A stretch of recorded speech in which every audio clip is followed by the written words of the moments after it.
Bonsoir à toutes et à tous. Merci de votre présence à ce forum de rentrée. On vient de me prévenir qu'il n'y aura pas de musique, de jingle, comme on disait dans les années 70 ce soir, parce que je suis puni. Eh bien voilà, tant pis pour nous et pour vous. Bonsoir également, bien sûr, à tous ceux qui nous rejoignent par l'intermédiaire d'Internet sur le www.scienceaction.so.fr. Je rappelle chaque fois cette adresse, qui est l'adresse de notre association présidée par Catherine Picard, qui s'est modestement installée en hémicycle ce soir, et puis un petit coucou également à tous celles et à ceux qui sont dans notre salle vidéo, parce que vous êtes de plus en plus nombreux à venir assister à ces forums. Alors, même si en France on est champion d'Europe de la production des bébés, notre population vieillit, et avec la vieillesse, eh bien, un certain nombre de maux et de maladies diverses se manifestent. À l'heure des progrès absolument considérables de la médecine, de la biologie, de l'imagerie médicale, etc., que peut-on dire des causes et que peut-on dire également des traitements curatifs, voire pourquoi pas préventifs, de la maladie de Parkinson, par exemple, qui nous occupe ce soir. Alors avec nous, grand merci au professeur Yves Agide, qui est à côté de moi, qui est professeur de neurobiologie et de biologie cellulaire.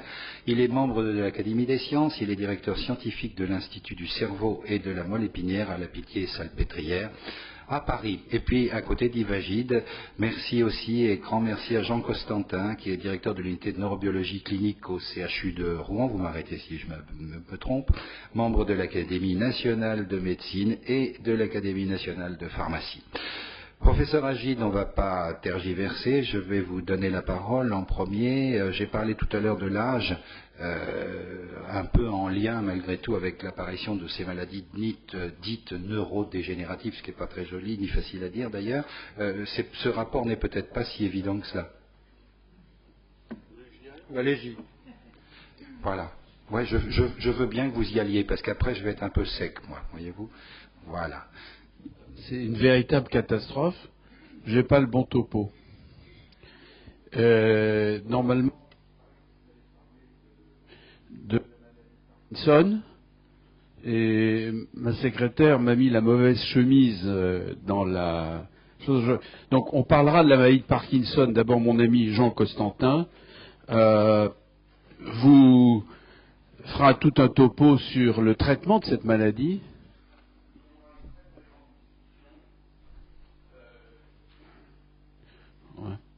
Très grande discussion. Les personnes qui sont ici sont là pour parler de cette maladie. Et vous me voyez là en train de serrer les mains, et vous vous dites, qu'est-ce que c'est que ce professeur à la noix qui est en train de serrer toutes les mains. D'ailleurs, vous allez voir une chose, c'est que, vous voyez, c'est irrésistible. Vous voyez, je peux recommencer. Voilà, je fais ça, et je redonne la main, même sans regarder, c'est irrésistible. Vous ne pouvez pas résister à serrer la main. Pourquoi? Si on était au Japon, japonais, donc il ne peut pas répondre, mais ce que je vais vous raconter, vous voyez, c'est que quand je serre la main, c'est comme quand je conduis en voiture. J'étais tout à l'heure en voiture avec un charmant monsieur. Monsieur Jean-Louis Niel. Voilà, c'est mieux comme ça. Alors, j'étais avec un charmant monsieur qui conduisait, et puis on parlait, etc.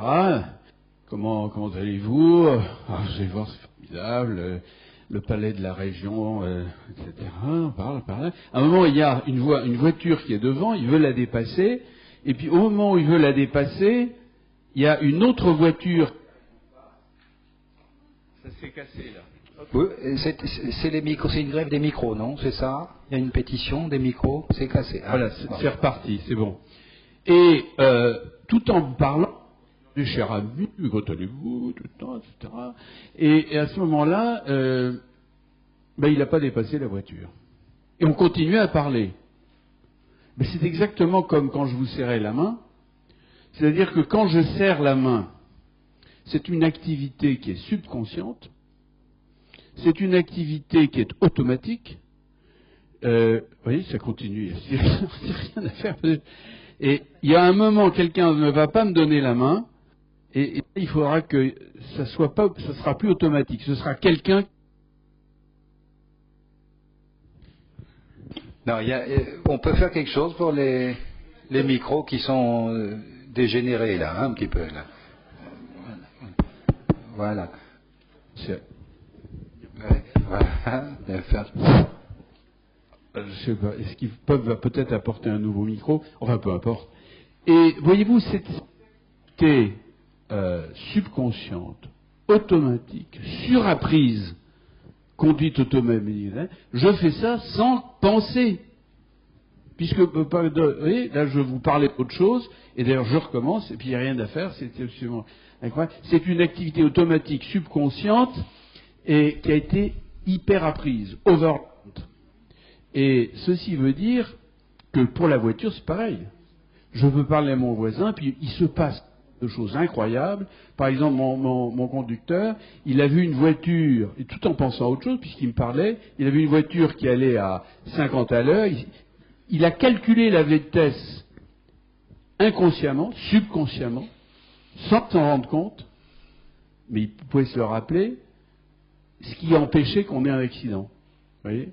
Donc tout ça, c'est de l'activité automatique. Et ce qui est intéressant, c'est que ces activités automatiques pour le plan moteur, on les connaît bien, et ces activités-là sont contrôlées, sont sous-tendues par des structures que... attendez, que je vois...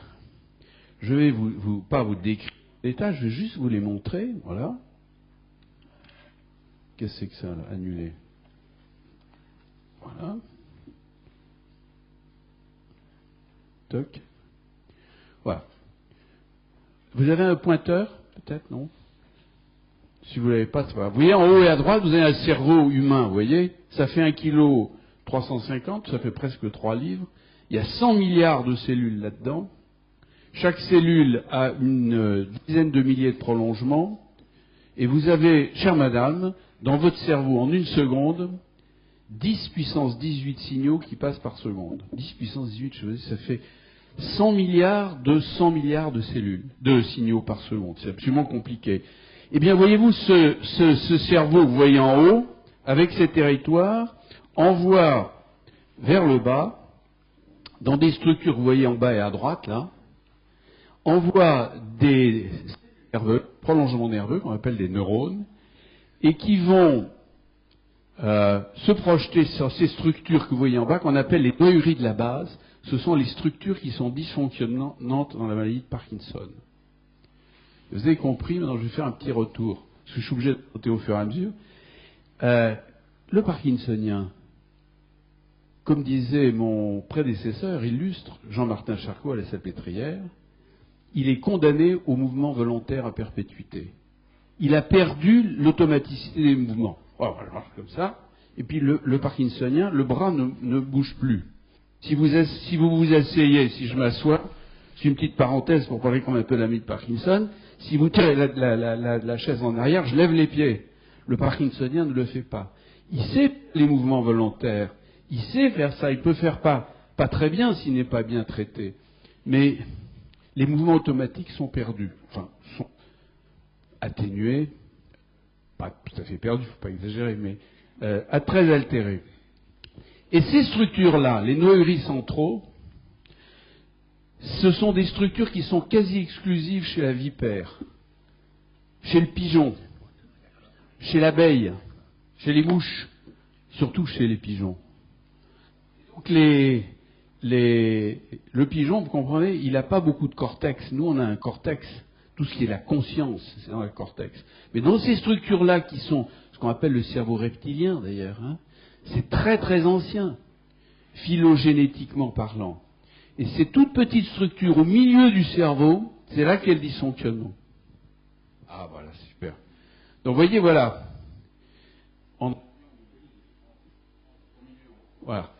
Voilà. Donc là, vous avez ces structures. Et ce qui est intéressant, c'est que dans le cerveau, vous avez 3 types de territoires. Vous avez en rouge les structures qui contrôlent le mouvement. Hop, mouvement. En gris, c'est l'intellect, le raisonnement, le jugement. Et en jaune, c'est les émotions. Et vous voyez, ce qui est intéressant, c'est que ces structures, on va se concentrer là-dessus, vous allez comprendre pourquoi, projettent à la partie inférieure de ces structures du milieu du cerveau. La question, vous allez comprendre pourquoi je suis un peu embêté, c'est que j'avais prévu, non, la maladie de Parkinson, de parler des émotions, du contrôle des émotions, qui est une de nos spécialités. Et la question que je m'étais posée, c'était de se dire, regardez, est-ce que quelqu'un est capable de me dire qui c'est ça? Quand vous voyez un tableau comme ça, c'est Jean Dubuffet, hein. Généralement, les gens la détestent, ça donne une émotion, hein. Puis il y a des gens qui aiment beaucoup. Hein, c'est Jean Dubuffet dans les années 30, vous voyez, Jean Léoto, et puis ensuite, à la fin, c'est juste avant de mourir, dans les années 55, par là, à droite. Quand vous voyez ça, ça donne une émotion subtile. Subtile. Eh bien, la question dont je voulais vous parler aujourd'hui, et je vous promets qu'on parlera à fond de la maladie de Parkinson, parce qu'on s'est réservé une heure de discussion, c'était qu'est-ce qui contrôle ces émotions chez nous? Et c'est intéressant pour les sujets parkinsoniens, je suis sûr que tout ce qui concerne la motricité, ça, vous allez trouver ça évident. Là, on voit les malades. En réalité, le grand problème des patients parkinsoniens, c'est certes la motricité qui se voit et qui est gênant à la société, mais c'est aussi des difficultés d'organisation de la pensée qui est parfaitement intacte, mais qui est lente, et des difficultés émotionnelles. Et quand les gens sont traités ou surtraités, Jean Constantin en parlera, on a des effets psychologiques qui sont éventuellement délétères. Alors on reviendra là-dessus. Donc je voulais vous proposer essayer de raisonner en disant, mais voilà, je veux étudier le fonctionnement. Quelles sont les bases cellulaires des émotions dans le cerveau? C'est quand même un problème inouï. Pensez qu'aujourd'hui on puisse faire ça. Je ne sais pas s'il y a des gens qui sont dualistes ici, mais il y en a évidemment. Maintenant, on est en un moment aujourd'hui où on peut comprendre quels sont les circuits cellulaires dans le cerveau qui sont capables de générer et de contrôler les émotions. C'est fou.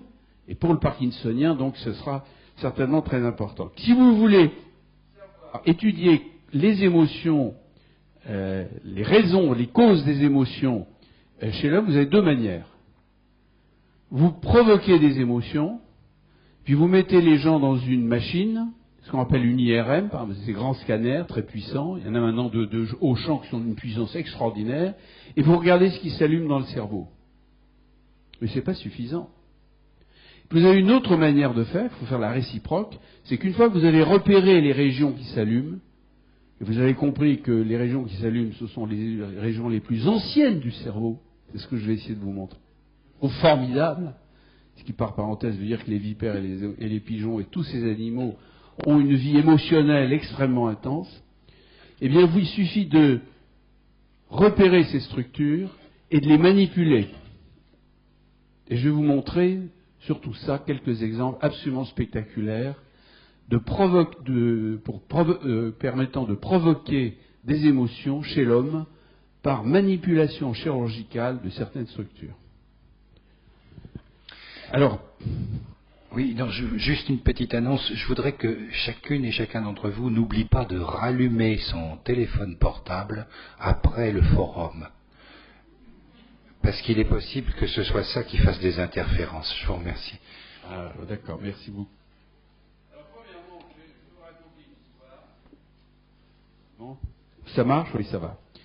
Voilà, justement, ce que je vais illustrer, c'est vous créer une émotion, et puis vous allez regarder où ça s'allume dans le cerveau. Alors là, c'est des Anglais, c'est un de mes amis anglais qui a fait ce manip. Il a mis une annonce dans le journal en disant « Je cherche des amoureux ». Mais des amoureux passionnels. Il en a récupéré 18 couples, puis il a mis des membres du couple dans la machine à IRM, vous savez, le grand scanner, et puis il a fait défiler devant le...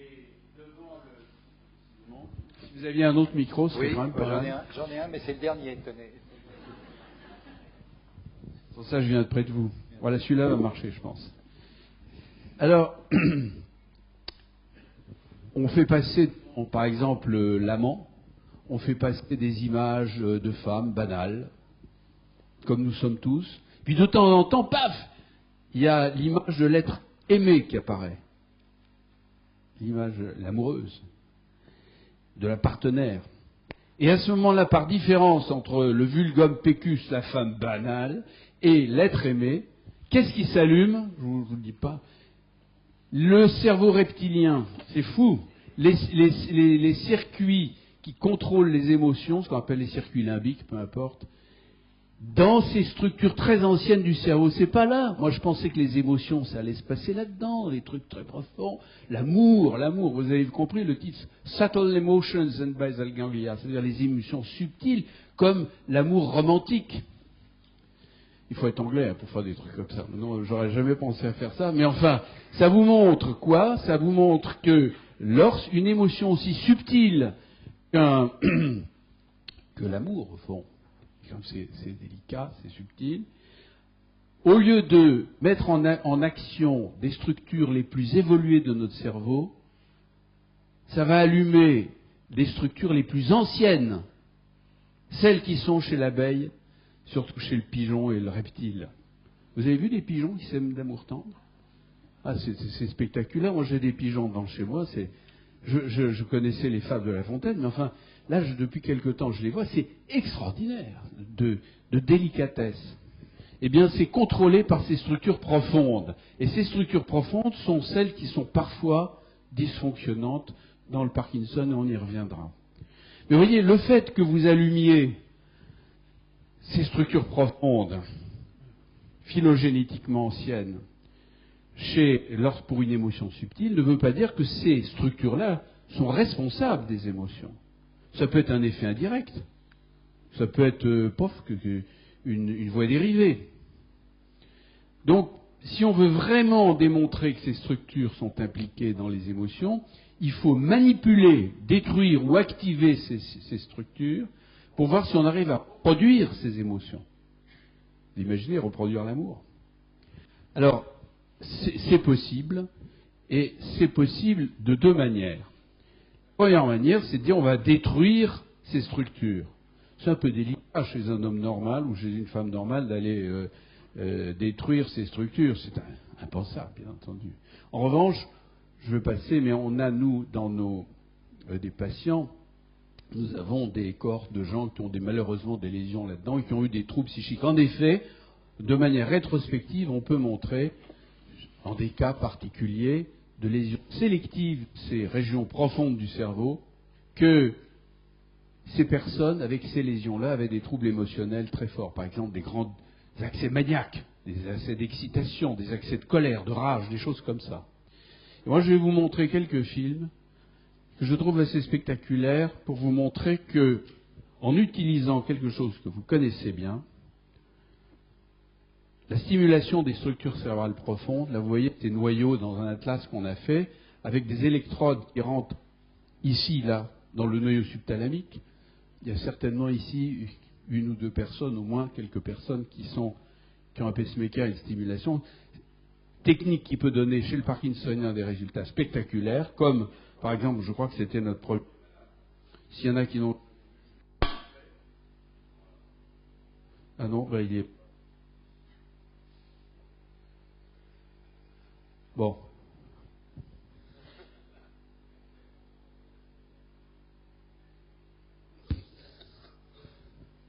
Alors, vous voyez, au cours de l'intervention, vous voyez cet homme qui a un accès de fou rire. C'est un Parkinsonien. Je ne vais pas vous montrer le film du Parkinsonien amélioré par la stimulation des structures cérébrales profondes, vous l'avez déjà vu.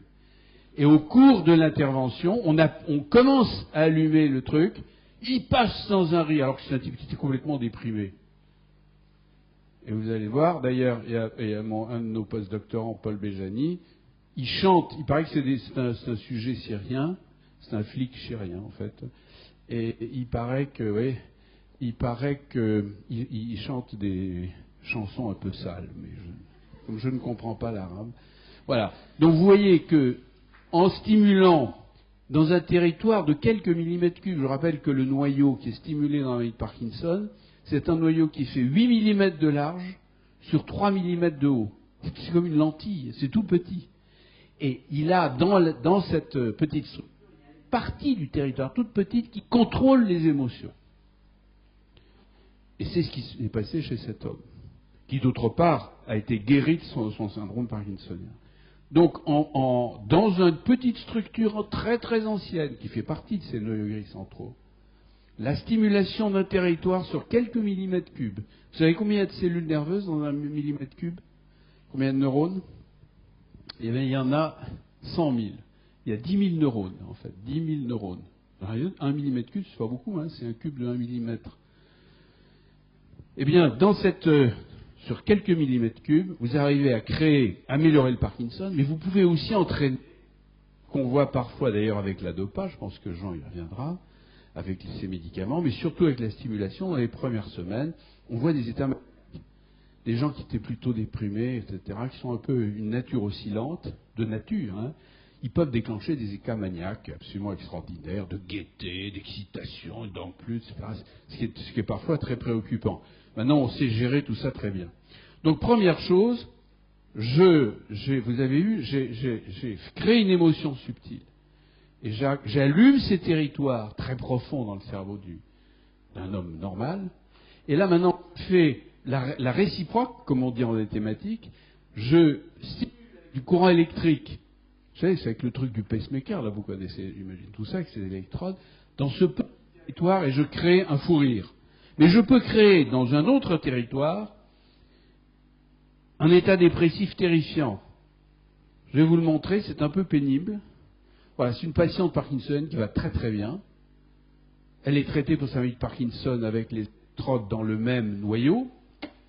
Et on lui met, vous voyez, là, voilà l'électrode qui rentre dans ce petit noyau, il est là le petit noyau.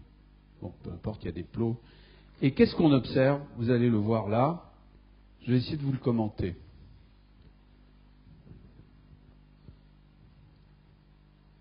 C'est parfaitement bien. On commence à stimuler un endroit particulier à la base du cerveau.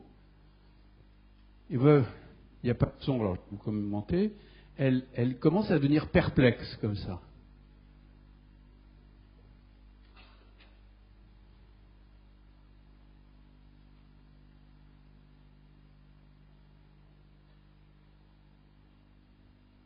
On vient de la stimuler, hein, ça passe d'une seconde à l'autre.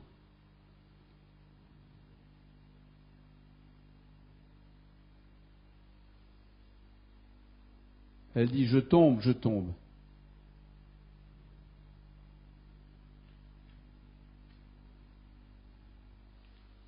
Elle éclate en sanglots.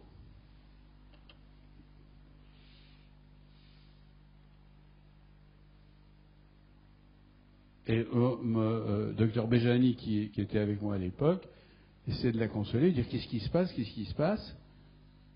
J'en ai marre de la vie, elle dit, j'en ai marre de la vie, je veux mourir, j'en ai marre de la vie. Hop, on arrête instantanément, bien entendu, et elle a ce qu'on appelle un rebond, c'est-à-dire qu'elle est passée d'un état dépressif, un état un petit peu maniaque, un tout petit peu, vous savez, d'euphorie, puis elle disait, mais qu'est-ce que vous m'avez fait? Qu'est-ce que vous m'avez fait? Cette bonne dame très, très sympathique a accepté de recommencer cette expérience, c'est pas une expérience, il faut croire que ce n'est pas pour nous amuser qu'on fait ça, c'est que vous savez, dans les électrodes, on a plusieurs plots, plusieurs électrodes, et on est obligé de choisir le bon plot. Parce que c'est à 0,1 mm près tout ça.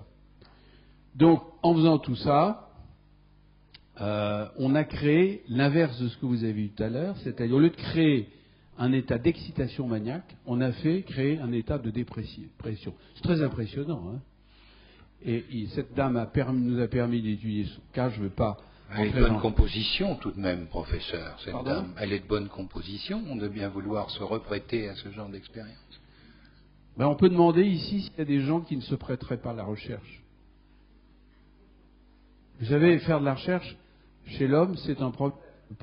Bien sûr. On a la loi Hurier, on a Bien des centres sûr. d'investigation clinique avec des conditions juridiques de sécurité parfaites. Là, cette dame, elle a accepté de le faire parce qu'elle a compris que c'était...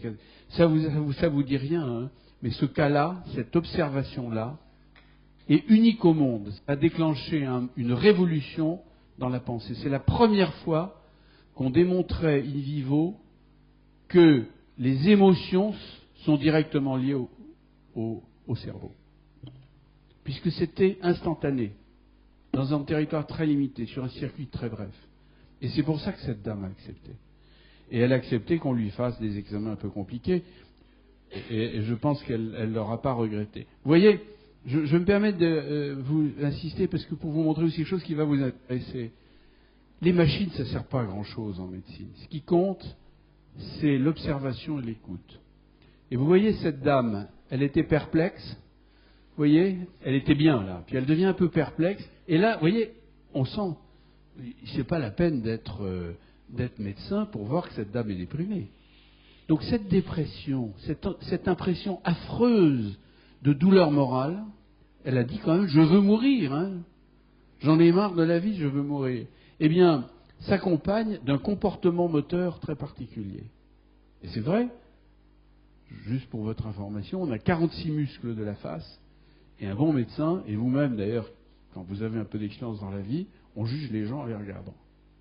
Sur leur comportement, sur leur manière de marcher, mais surtout sur leur visage. Le moindre tout petit truc change là-dessus. Et là, vous voyez, pour moi c'est très très important, ça veut dire que chaque fois que vous avez une émotion, c'est pas un circuit complètement isolé dans le cerveau. C'est un ensemble, c'est ce circuit qui va donner des informations à la motricité, et le comportement, réfléchissez bien, même quand je parle là, tout comportement, la résultante est toujours motrice. Toujours. Parler, bouger, etc. C'est toujours moteur le comportement. Suscité. Donc il y a dans cette structure, ce petit noyau d'une lentille, il y a non seulement un circuit émotionnel, tout petit, alors que dans le cortex c'est beaucoup plus gros, mais en plus, il y a un lien entre les deux. C'est là que l'émotion suscitée par la manipulation de ces cellules nerveuses s'associe et déclenche un comportement moteur qui lui est associé. Vous voyez, c'est très, comme idée, comme concept, c'est très très important. Et bon, je vais passer parce que je ne veux pas vous ennuyer, puis on va parler quand même après de la maladie de Parkinson. Là, je vais passer, c'est un peu compliqué. Je vais vous montrer maintenant tout ça. Vous voyez, c'est un effet délétère.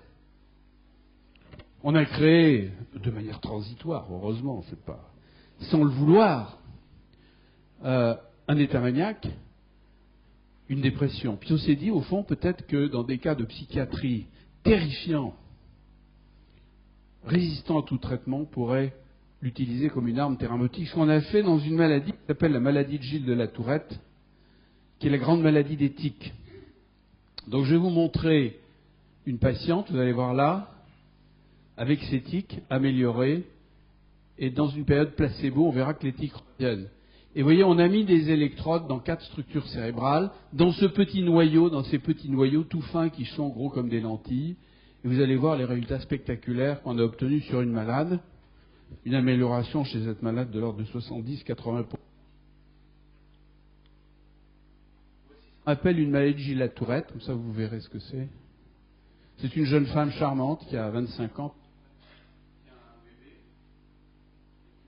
Terriblement malheureuse parce que résistant à toute thérapeutique, elle n'arrête pas d'avoir ces tics épouvantables. En plus, elle fait des jurons, elle crie, c'est plus fort qu'elle, elle ne peut pas s'empêcher. Et c'est violent. Bref, elle peut les retenir pendant quelques secondes. Mais vous voyez, elle travaillait dans un magasin, vous imaginez que vous n'allez pas aller acheter des bananes si vous avez quelqu'un qui vous perd en faisant ces tics-là. Donc, au bord du suicide, elle a été de recherche. Je vous parle uniquement de recherche clinique. Là, hein. Ça n'est pas encore une thérapeutique. Dans le Parkinson, c'est devenu une thérapeutique. On a mis 10 ans. Dans cette maladie-là, ça commence à le devenir. Bon, on allume le courant, le pacemaker, on stimule donc cette petite structure, peu importe. Vous voyez, les tics ont disparu, elle n'a plus rien. Et puis on arrête, parce que pour chaque malade, c'est une expérimentation, enfin, c'est une étude qui dure 1 an, avec plusieurs phases, c'est compliqué. Il y a 20 personnes sur le dos de cette jeune fille. Je peux vous dire que maintenant, elle est guérie, elle a repris son travail, elle est mariée, etc. Tout va bien. Donc vous voyez, là, les tics sont...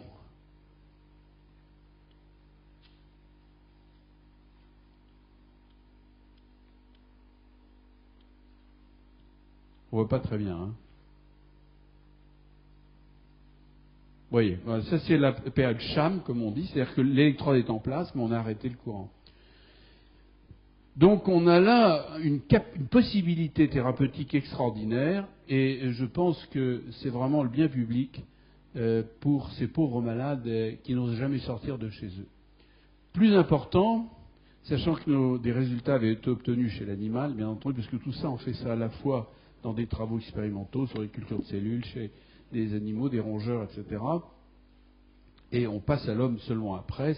On est très très prudent, comme vous pouvez imaginer. C'est de la recherche clinique, ça n'est pas de la recherche sur des colibacilles. On a essayé ça pour des raisons que je ne peux pas expliquer dans le traitement des troubles obsessionnels et compulsifs, les TOC. Vous savez, ces gens qui se lavent les mains tout le temps, qui ont des compulsions de symétrie, qui vérifient. Moi, j'avais par exemple un malade qui passait 16 heures par jour à faire des bêtises, à cracher par terre chaque fois que... chaque pas, il fallait qu'il crache par terre. Quand il ouvrait une porte, il mettait 10 minutes. Il faisait 10 minutes, il faisait ça. Ouvrir 1, 2, 3, 4, 5, 6. Donc, c'est des cas, les gens ont envie de se ficher en l'air. C'est normal, c'est épouvantable. Et puis, quand c'est très très sévère, les thérapies habituelles sont peu efficaces. Et là, on a eu aussi de bons résultats, je ne vais pas vous ennuyer. Donc, je résume là. Vous pouvez utiliser cette technique, bien sûr, pour le Parkinson, au plan moteur.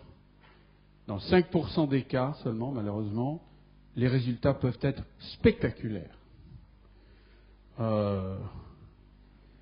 Mais vous avez vu que dans ces structures qui sont au centre du cerveau ici, ça c'est le cortex, c'est une coupe de cerveau, peu importe, vous pouvez déclencher une dépression, vous pouvez créer de l'hyperémotivité, par exemple chez le parkinsonien, vous pouvez créer des rires, vous avez vu un rire, j'aurais pu vous montrer des tas d'exemples. On peut aussi créer des états de rage, donc c'est vous dire que c'est quelque chose d'éventuellement très dangereux, qui pose des problèmes éthiques considérables. Je vous dis tout de suite, je suis membre du Conseil national d'éthique, donc je connais bien ces problèmes-là.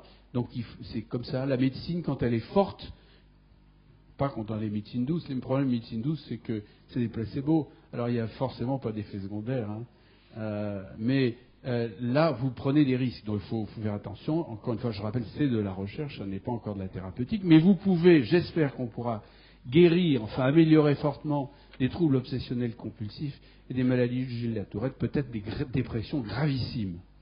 Alors vous voyez, ça n'a rien à voir avec le Parkinson, tout ce que je vous ai raconté.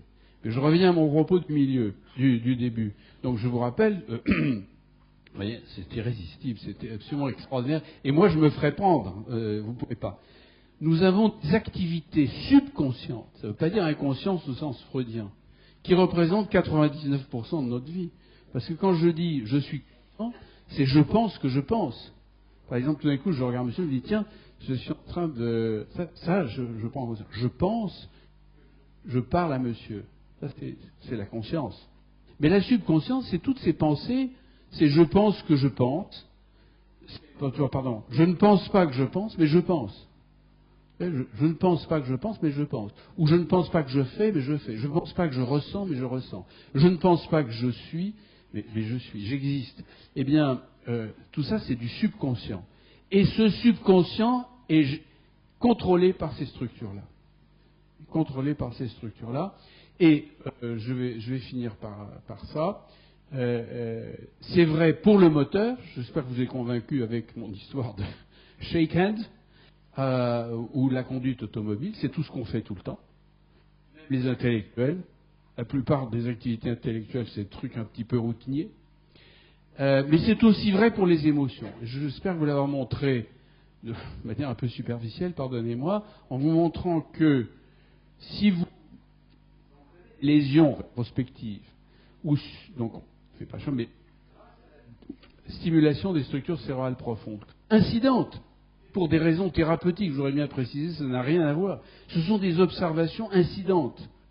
Vous pouvez obtenir, de manière heureusement transitoire, il suffit d'arrêter, en cherchant la bonne cible, parce qu'on a plein de paramètres, des dépressions, des rires, mais vous pouvez aussi peut-être traiter pour l'avenir des maladies psychiatriques.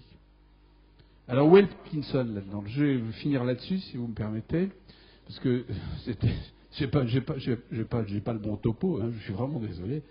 Voilà, dans la maladie de Parkinson, vous avez une structure qui n'est pas représentée ici, qu'on appelle la substantia nigra, c'est-à-dire la substance noire, parce que c'est une structure où il y a des pigments. Et cette substantia nigra que Jean va certainement montrer, tu vas la montrer, je pense, non? Tu vas pas le montrer, non? Alors, envoie des neurones dopaminergiques. Vous savez que s'il y a des patients ici, j'en ai vu quelques-uns, vous prenez de la dopa, vous rétablissez une transmission dopaminergique supposée normale par de la dopa ou d'autres médicaments. Et le fait que ces neurones qui projettent là-dedans, qui projettent partout là-dedans, soient progressivement lésés, parce qu'effectivement, c'est une maladie dégénérative, vous avez raison. Qu'est-ce que c'est dégénératif? Ça veut dire que la mort cellulaire est très lente, mort cellulaire qui n'existe pas au cours du vieillissement, sachez ça. C'est très intéressant, tout le monde croit qu'on perd des neurones par les jours. Je ne sais pas d'où viennent ces idées-là. Nous, on l'a montré dans mon labo. On ne perd pas de neurones. Ce qui se passe dans le vieillissement normal, c'est que les neurones se déshabillent, un peu comme les arbres qui perdent leurs feuilles. Ils deviennent moins toniques, ils perdent de la fonction. Mais ils restent.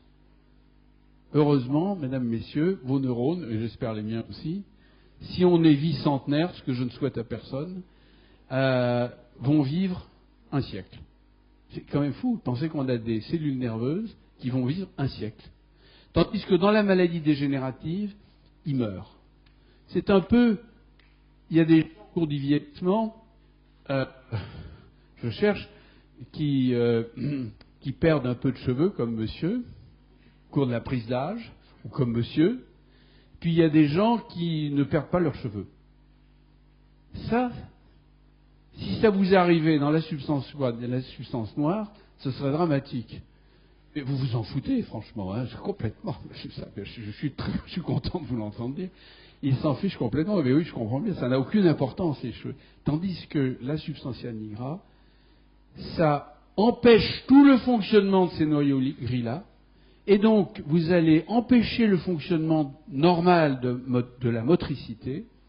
Sachez-le aussi, vous allez fragiliser les structures qui contrôlent les émotions. D'où les problèmes que les patients eux-mêmes connaissent et que les entourages connaissent encore mieux, tous les problèmes et toutes les questions émotionnelles qui sont l'apanage de patients parkinsoniens qui ont une maladie sévère. Heureusement qu'on a un traitement substitutif, je voudrais quand même le rappeler, et je t'introduis donc, on a des médicaments pour améliorer ces symptômes. Voilà, je vous remercie, je suis vraiment désolé, hein, je n'ai pas vraiment parlé du Parkinson, mais je vous promets qu'on en parlera tout à l'heure, hein, si vous me permettez. Merci professeur, merci beaucoup.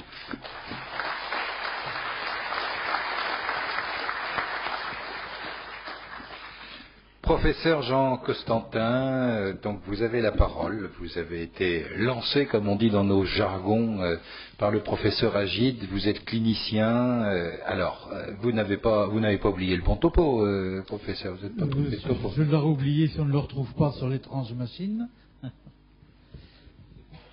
Le pire n'est jamais sûr, comme le cire n'est jamais pur. J'aimerais mieux mes diapos si tu les retrouves. Voilà.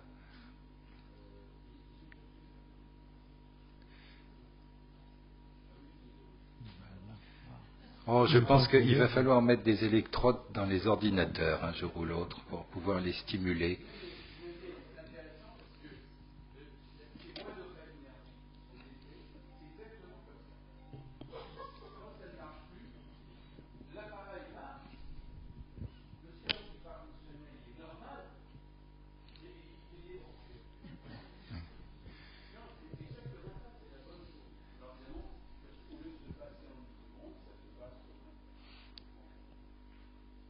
Et au lieu de se passer 2 fois sur 3, ça se passe peut-être un petit peu moins souvent, heureusement, qu'avec les ordinateurs. Voilà.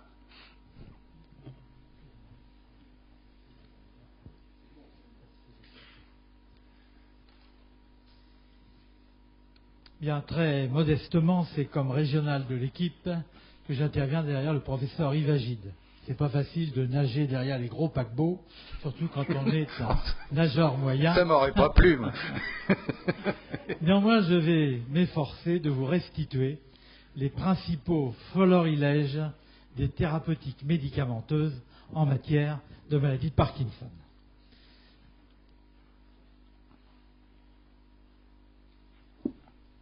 Tout d'abord, je vous rappellerai le nom de quelques parkinsoniens célèbres. Ça n'est pas de la dénonciation, cela est consacré par l'histoire. Le pape Jean-Paul II, Mao Tse-tung. Ah, vous voyez, ça commence très bien. Le gros paquebot n'est pas d'accord. Yasser Arafat, Adolf Hitler dans le dernier film qu'on en a vu récemment. La chute, ouais. Mohamed Ali, Philil, etc. Donc vous voyez que cela recrute. Oui, il y est. Oui, il est. Franco, tout à fait.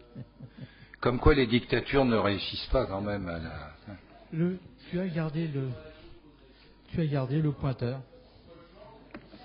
Tu as gardé le pointeur. Je ne parle pas du chien, je parle de...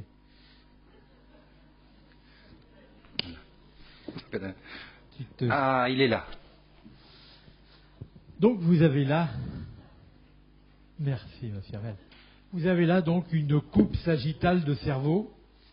Et vous allez voir ici ces neurones dont parlait il y a un instant le professeur Agide, qui naissent dans une partie postérieure du cerveau, au niveau donc du mésencéphale, dans une structure très restreinte que l'on appelle la substance noire, substantia nigra, locus niger, parce qu'à la coupe, sans aucun artifice tinctorial, eh bien on voit se dessiner une espèce de paire de moustaches à la Salvador Dali dans sa jeunesse, c'est-à-dire intensément brune. Ce sont là, serrés au coude à coude, les 500 000 corps cellulaires des neurones dopaminergiques nigro-striato, nigro puisque prenant naissance au niveau de cette substance noire, striato parce que projetant au niveau donc du néostriatum, cet ensemble formé par le noyau codé et le putamen. 500 000 neurones. Chacun de ces neurones, par le jeu d'arborescence, par le jeu de boutons synaptiques qui s'échelonnent tout au long des ramifications cylindre-axile, et puis au niveau des terminaisons, constituent ce que l'on appelle des boutons synaptiques. Des zones où vont intervenir des dialogues, le dialogue avec les cellules voisines d'autres neurones. Eh bien, pour communiquer, le langage de ces neurones fait appel à un médiateur. Ce médiateur, c'est la dopamine, dihydroxyphénylalanine, condensée dans ce terme dopamine. On a appris plus tard que c'était l'amine du dopage, mais non, le terme dopamine avait été conçu avant que l'on fasse ce constat. Chaque neurone dopaminergique donne naissance par le jeu de cette arborescence à environ 100 000 boutons synaptiques. Donc 500 000 neurones multipliés par 100 000 boutons synaptiques par neurone, vous voyez le nombre de contacts synaptiques dopaminergiques qui vont s'établir au niveau du néostriatum. Eh bien, dans la maladie de Parkinson, entre autres destructions neuronales, ce système paie le plus lourd tribut. Et en effet, ils étaient 500 000 à la naissance, mais lorsque le sujet entre dans la phase clinique de la maladie de Parkinson, à la phase de l'akinésie, A privatif kinétos, mouvement, de la rareté des mouvements que décrivait tout à l'heure le professeur Agide, au stade des tremblements, eh bien ces 500 000 neurones du départ ne sont plus que 100 000. Alors raconté comme cela, on a envie de se dire qu'après tout, la nature avait quand même pris ses précautions en mettant 400 000 de trop, puisque avec 100 000, on arrive encore à fonctionner. C'est pas tout à fait ça. C'est qu'au rythme où ces neurones, par le processus neurodégénératif, se sont mis à disparaître, eh bien des mécanismes compensateurs multiples, subtils, se sont mis en place. Ainsi, par exemple, ces neurones qui n'avaient plus le même environnement ont pu pousser de nouvelles ramifications. C'est le sprouting. La synthèse du neurone opérée par des enzymes, et nous les verrons tout à l'heure, va se trouver majorée au sein des neurones épargnés. Le stockage vésiculaire va se trouver accru. Les mécanismes d'inactivation du médiateur, qui mettent fin à sa vie quand il a servi, en particulier une enzyme, la monoamine oxydase, eh bien, va se faire moins véhémente. Et puis le médiateur, lorsqu'il est libéré, va pouvoir être repris, soit pour être recyclé, soit pour être détruit. Eh bien, si la reprise est troublée, si les transporteurs sont moins nombreux pour le reprendre, cela laisse perdurer plus longtemps ce médiateur dans l'espace synaptique, plus longtemps à une plus forte concentration, ce qui va accroître la probabilité qu'il aura d'aller frapper à ces guichets qui sont en face de lui, les récepteurs auxquels s'associe la dopamine pour développer sa fonction, pour développer son activité. Donc, c'est quand il n'y en a plus que 100 000 qu'alors les problèmes au plan neurologique, la kinésie, l'hypertonie, le tremblement se font alors intenses. Alors la question qui vient immédiatement à l'esprit, mais pourquoi se sont-ils mis à disparaître? Et là, les hypothèses sont multiples. Il y en a sans doute plusieurs qui sont exactes. Je vous en restitue quelques-unes. Parmi les hypothèses pathogéniques, on s'est longtemps intéressé aux mécanismes neurotoxiques. Quelles sont les substances de l'environnement qui auraient pu être concentrées dans le cerveau et exercer leur rôle toxique, leur rôle délétère, avec une certaine sélectivité sur cette population de neurones ô combien discrète. On a parlé de 500 000 neurones dopaminergiques, nigrostriato, noyés dans les 60 à 100 milliards de neurones qu'héberge notre système nerveux central. Eh bien donc, certains toxiques ont été démontrés comme susceptibles de détruire les neurones dopaminergiques. Un herbicide, le paraquat, un autre, le cyperquat, un fongicide, le maneb, un insecticide, la roténone, d'origine végétale, un antimoustique, la permétrine, sur certains modèles expérimentaux, administrés en particulier à l'animal d'expérience, eh bien, on peut faire réduire, on peut diminuer de façon importante la population des neurones dopaminergiques nigrostriato. Et il est un certain nombre de Parkinson qui sont en fait reliés à ces mécanismes toxiques. Il y a en particulier une substance, la N-méthyle tétrahydropyridine, qui a été à l'origine, il y a de cela maintenant une trentaine d'années, sur la côte ouest des États-Unis, a été à l'origine donc d'une petite épidémie de maladie de Parkinson. Et on s'est demandé si ce n'était pas le retour de l'encéphalite épidémique de von Economo et Cruchet, qui avait laissé dans son sillage près de 50% de cas de Parkinson. Je cherche l'acquiescement du maître Yves en cette matière. Et donc, Vif et moi, est-ce que l'on n'était pas en train de connaître un mécanisme d'origine virale capable de déverser ses méfaits sur le système nigrostriatal? Quand on a compris bien vite que c'était des jeunes gens, qu'ils avaient des trous au niveau du pli du coude et qu'il s'agissait de toxicomanes qui, dans des caves obscures, fabriquaient un dérivé morphinique et qui donc, par les mécanismes de purification très réduits, s'injectaient ce N-méthylphényl tétrahydropyridine. Donc voilà encore une toxine qui a été largement utilisée pour développer au plan expérimental des Parkinson chez l'animal. Le manganèse, les intoxications par l'oxyde de carbone, les microtraumatismes répétés, nombre de boxeurs finissent leur vie avec les tremblements des Parkinsoniens, des attaques oxydatives, un produit encore d'origine végétale, l'anonacine du corozol, bref, l'hypothèse neurotoxique est une des hypothèses qui intervient dans la physiopathologie de cette affection.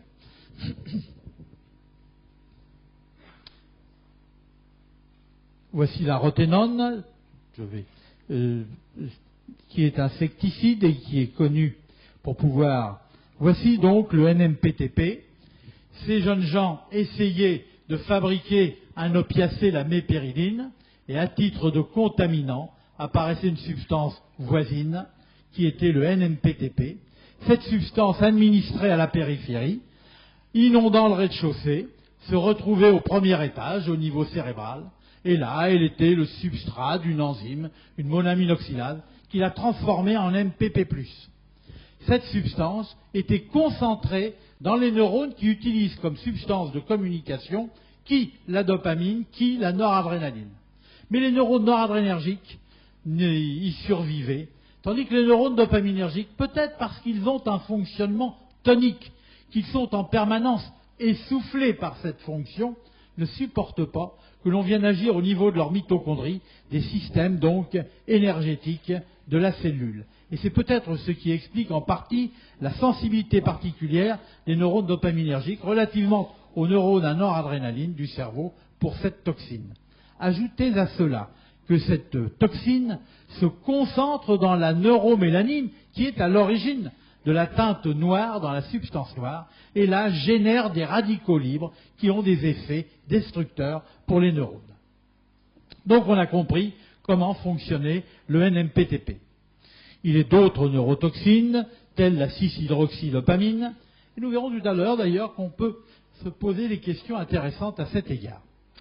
Ceci étant donc, dans le striatum, là où se terminent ces neurones dopaminergiques, on peut simplifier la situation en disant que les neurones dopaminergiques, en permanence, entretiennent l'inhibition de l'activité de neurones qui, eux, utilisent comme substance de communication l'acétylcholine. Lorsque la transmission dopaminergique est active, comme chez chacun de nous, en ce moment, eh bien cela a pour effet de diminuer l'activité de ces neurones à acétylcholine.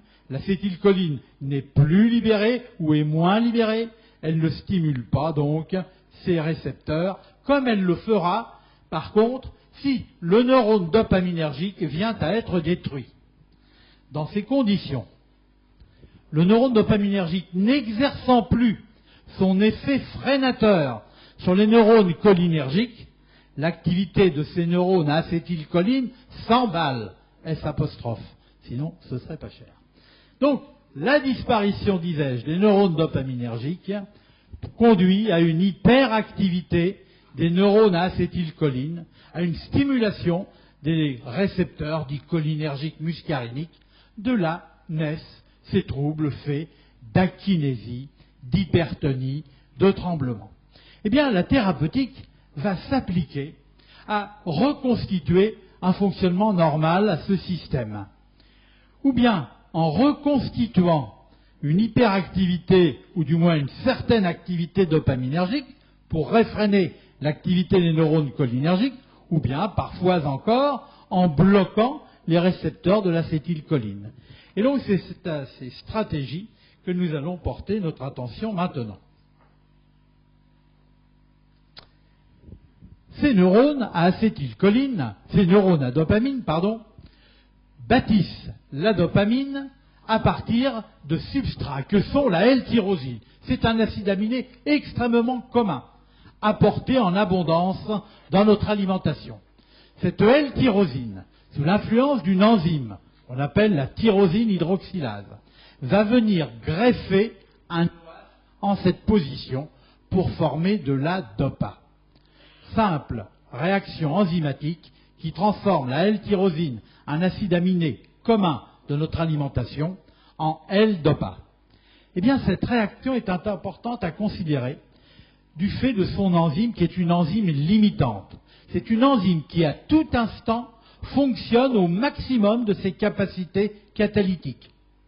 Ça n'est pas la peine de lui présenter davantage de tyrosine, elle ne fabriquera pas davantage de L-dopa. Dans les conditions physiologiques, elle travaille au maximum, donc, comme nos étudiants actuellement, qui ne sont pas là ce soir, ils bossent, on ne peut pas leur en demander davantage, ils sont à saturation, ces jeunes gens.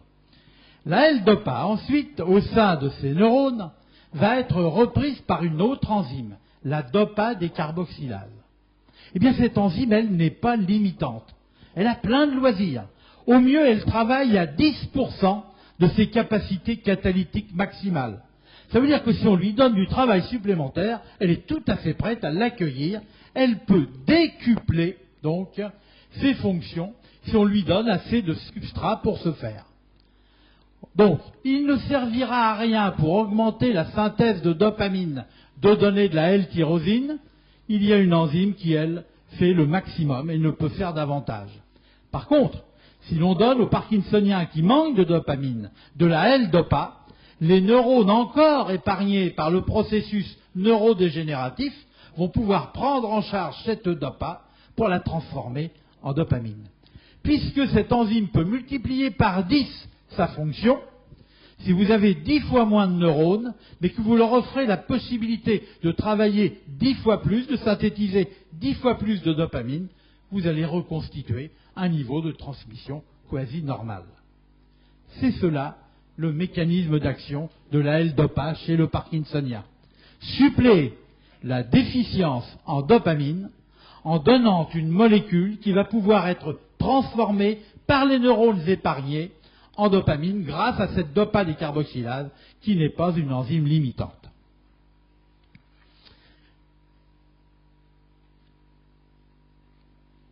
Au début, lorsque est apparue la thérapeutique par la L-dopa, la dopathérapie, c'était des doses énormes de L-dopa qu'il convenait d'administrer. En effet, des lèvres où est introduite la gélule jusqu'au striatum où l'histoire de la dopa doit se terminer en dopamine, c'est un véritable parcours du combattant.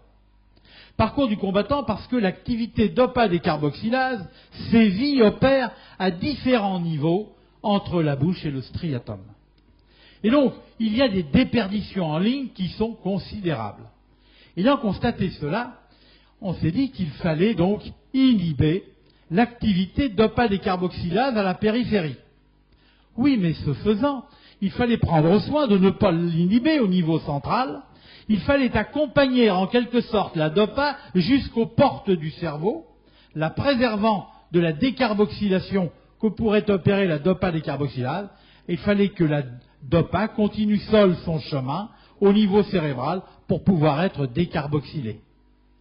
Eh bien, 2 molécules ont été sélectionnées, le benzérazide d'une part, la carbidopa d'autre part, qui répondaient à ce cahier des charges. Des substances qui, à la périphérie, c'est-à-dire en dehors du cerveau, inhibent la dopa décarboxylase, s'opposent à ce que la dopa soit transformée en dopamine à la périphérie. Car vous pouvez inonder le rez-de-chaussée de dopamine, il n'en passera pas un fifrelin au premier étage. La dopa passe la barrière hémato-encéphalique, c'est grimper l'escalier, la dopamine ne sait pas le faire. Il faut donc préserver à tout prix la dopa de sa décarboxylation en dopamine à la périphérie. Et les 2 substances qui permettent cela, en inhibant la dopa décarboxylase, c'est la carbidopa dans le cinémètre, c'est le benzérazide dans le modopar.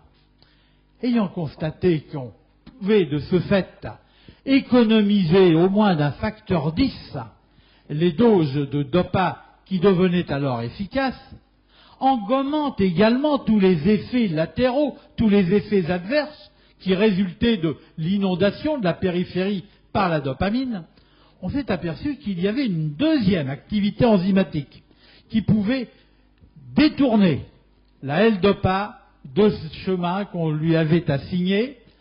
C'est la COMT, la catéchol-O-méthyltransférase. C'est une enzyme qui vient greffer à ce niveau un groupement méthyle. Eh bien, dernier florilège, ou florilège plus récent, ça a été de développer des molécules capables de bloquer cette COMT, de faire en sorte que la dopa n'aille pas s'égarer dans les bras de la COMT à la périphérie. Ces substances, ce fut la tolcapone, qui fut commercialisée brièvement sous le nom de Tasmar et qui fut retirée rapidement du marché en raison d'une toxicité certaine, ou en tout cas d'une certaine toxicité. Et cette stratégie survit avec une molécule qui est l'antacapone, commercialisée sous le nom de Comtan. Il y a d'ailleurs maintenant des associations de L-dopa à des inhibiteurs de dopa décarboxylase, le benzérazide, et la COMT, c'est le Stalevo, le 3 en 1 en quelque sorte. De la sorte, donc, la L-dopa à la périphérie ne va pas être transformée en dopamine, ne va pas être transformée en 3-O-méthyldopa, et ainsi, c'est avec un enthousiasme redoublé qu'elle va pouvoir accéder au cerveau. Elle n'aura pas entraîné avec elle les inhibiteurs de dopa décarboxylase qui auraient pu troubler au niveau du striatum sa transformation en dopamine.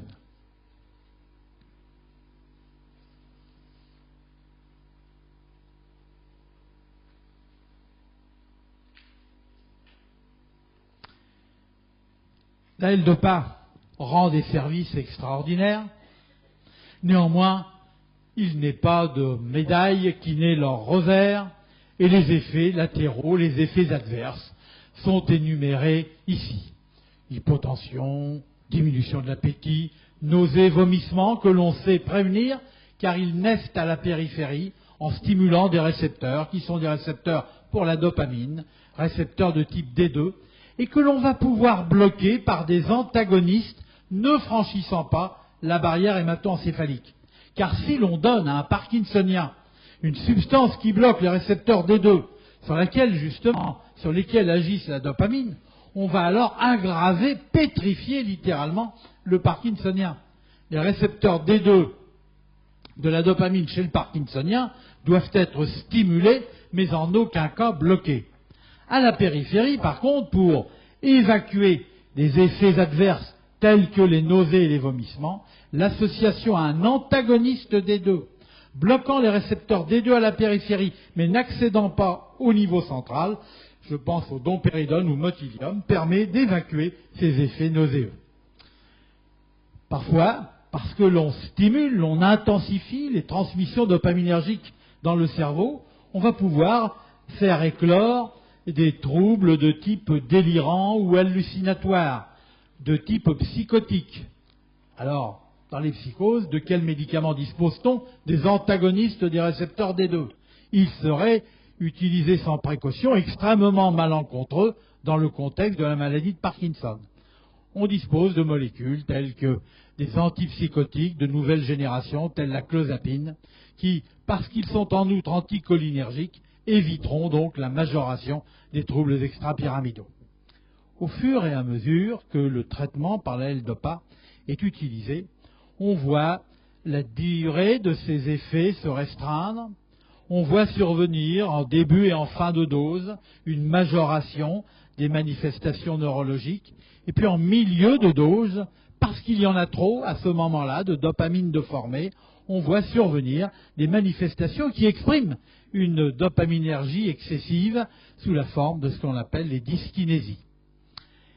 Dernier florilège, stabiliser donc l'apport de L-DOPA. Alors il y a les formes à libération prolongée, et bientôt sur le marché français, ça n'est pas encore apparu, je crois, la duodopa, c'est-à-dire un dispositif qui va permettre de délivrer un gel comportant de la dopa en permanence, donc au niveau du grêle, au niveau du duodénum.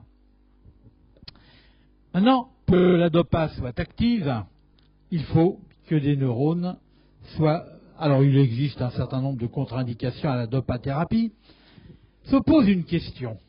On donne aux Parkinsoniens un médicament qui a un effet essentiellement symptomatique, qui corrige les symptômes, mais n'agit pas sur la cause, qui est la dégénérescence des neurones dopaminergiques nigrostriataux. Et la question s'est posée de longue date, est-ce que la dopa pourrait avoir des effets neuroprotecteurs?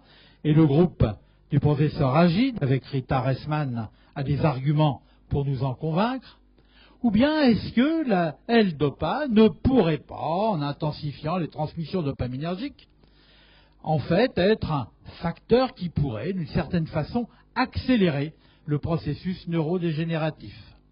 Nous sommes intéressés à ce sujet, et en particulier, nous avons utilisé deux neurotoxines, deux substances qui sont capables de détruire les neurones dopaminergiques nigrostriataux. Et nous les avons associés chez l'animal d'expérience à la dopa. Eh bien, nous avons vu que lorsqu'on utilise comme neurotoxine le NMPTP, cela a pour effet de, la L-DOPA a pour effet de diminuer les effets neurotoxiques du NMPTP. Si ce qui est à l'œuvre dans la maladie de Parkinson fonctionne sur le mode du NMPTP, il faudrait prendre de la L-DOPA le plus tôt possible, avant même l'apparition de l'affection. Ça pourrait même être le cadeau du certificat d'études et qui serait utilisé ad vitam. Par contre, si on prend comme autre neurotoxine l'hydroxy-6-dopamine et qu'on lui associe de la dopa, on constate au contraire que la L-DOPA intensifie, aggrave donc le processus neurodégénératif. Et dès lors, si la neurotoxine qui, dans certains cas, peut être à l'œuvre dans la maladie de Parkinson et de type 6-hydroxydopamine, eh bien il faudrait tarder à instaurer le traitement par la L-Dopa. Je ne conclus pas, puisque vous le voyez, on est dans l'équivoque, mais j'aurai plaisir tout à l'heure à demander l'avis au professeur Agide sur ce point.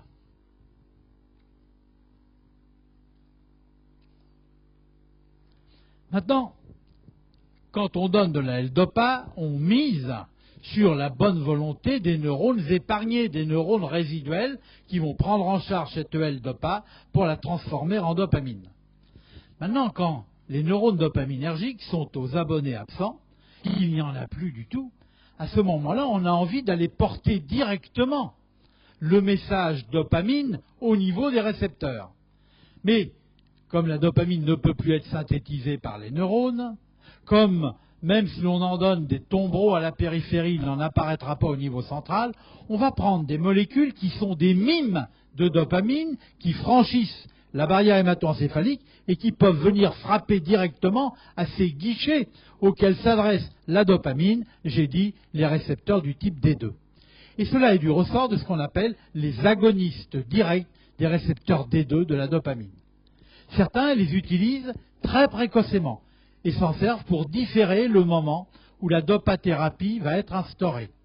D'autres associent à la L-Dopa ces agents pour créer une espèce de stabilisation dans le temps des effets de la dopa. Ces produits, c'est la bromocriptine, le parlodel, le lysuride, je vais vous donner les noms commerciaux qui vous seront plus familiers, Dopergine, Dostinex, le pergolide ou Célance, qui stimulent à la fois, comme le fait la dopamine, les récepteurs de type D1 et les récepteurs de type D2. Quand je suis entré en dopamine, il y a de cela une quarantaine d'années, avec mon maître et ami Jean-Charles Schwartz, on ne connaissait alors qu'un seul type de récepteur de la dopamine. Et nous nous sommes efforcés de démontrer que les faits observés ne pouvaient pas être expliqués par un seul type de récepteur. Et nous étions arrivés à une tétralogie, D1, D2, D3, D4. Qu'est-ce qu'on s'est fait moquer? Qu'est-ce qu'on s'est fait Eh bien, rien n'est plus stimulant en science que d'être critiqué pour aller au bout de ces démonstrations. Et donc, nous avons amené des arguments permettant d'affirmer l'existence de cette tétralogie. Depuis lors, la biologie moléculaire s'est saisie du sujet, et maintenant, ça n'est plus 4 types de récepteurs de la dopamine, c'est 5 types, plus un certain nombre de sous-types. Eh bien, la dopamine, quand elle est à l'œuvre, est théoriquement capable de stimuler ces 5 types de récepteurs. En fait, les D1 et les D2, le collectif D1 et le collectif D2, sont particulièrement intéressants. Or, ce qui caractérise le pergolide, le Célance, c'est d'agir à la fois sur les D1 et sur les D2. Oui, mais c'était trop beau. Certaines toxicités ont été trouvées à cette molécule qui amène à être avare, à être réticent de son usage et de sa prescription. Les effets secondaires, ces agents, n'en sont bien sûr pas dépourvus. Et parmi ceux-ci, il en est qui ont défrayé la chronique dans un passé récent, puisque certains requérants processifs ont même cru devoir demander auprès des tribunaux raison de ce comportement de jeu compulsif, de fièvre acheteuse, dirait-on, parce que oui, quand on touche au système dopaminergique, on agit sur le système de récompense, sur le réseau du plaisir, et cela donc aboutit à des comportements parfois de type toxicomaniaque, ou bien encore sur des comportements de type compulsif. Bref, on ne réussit pas, on ne résout pas de grands problèmes sans en créer parfois quelques autres à côté. Autre possibilité d'action, c'est de faire en sorte que la dopamine qui est synthétisée, libérée, recapturée, soit moins aisément détruite, moins aisément dégradée. Faisons des économies. Quand on a peu de moyens, cela permet de faire davantage de choses. Eh bien, c'est le recours à des inhibiteurs de la monoamine oxydase. Il y a 2 types de monoamine oxydase, le type A et le type B. Le type A est surtout impliqué dans la dégradation de la noradrénaline et de la sérotonine, un peu de la dopamine. Le type B intervient essentiellement dans l'inactivation de la dopamine. Donc inhibons cette enzyme de dégradation de la dopamine qui est la MAOB, avec des produits qui non seulement font la courte échelle à la transmission dopaminergique, mais également pourraient avoir, et je poserai la question tout à l'heure, professeur Agide, pourraient avoir à un certain degré des effets de type neuroprotecteur qui pourraient donc ralentir le processus neurodégénératif. Voilà, professeur Constantin, il va falloir... Je termine, Oui. je conclus en disant, vous avez vu que la destruction des neurones dopaminergiques libère l'activité des neurones cholinergiques, d'où l'idée de bloquer ces récepteurs cholinergiques muscariniques. Chez les sujets jeunes, eh bien cela peut ne pas trop mal se passer, mais chez les sujets âgés, eh bien cela recrute une myriade, une pléiade d'effets latéraux, d'effets secondaires qui sont parfois franchement adverses. Bref, vous voyez que, en termes de traitement symptomatique, on n'est pas démuni de moyens, mais le véritable objectif maintenant, c'est de mieux comprendre le mécanisme physiopathologique qui est à l'origine de la destruction de ces neurones pour, à côté du traitement symptomatique, pouvoir mettre en place un traitement étiologique, c'est-à-dire quelque chose qui ralentirait ou même arrêterait le processus neurodégénératif. Je vous remercie de votre attention.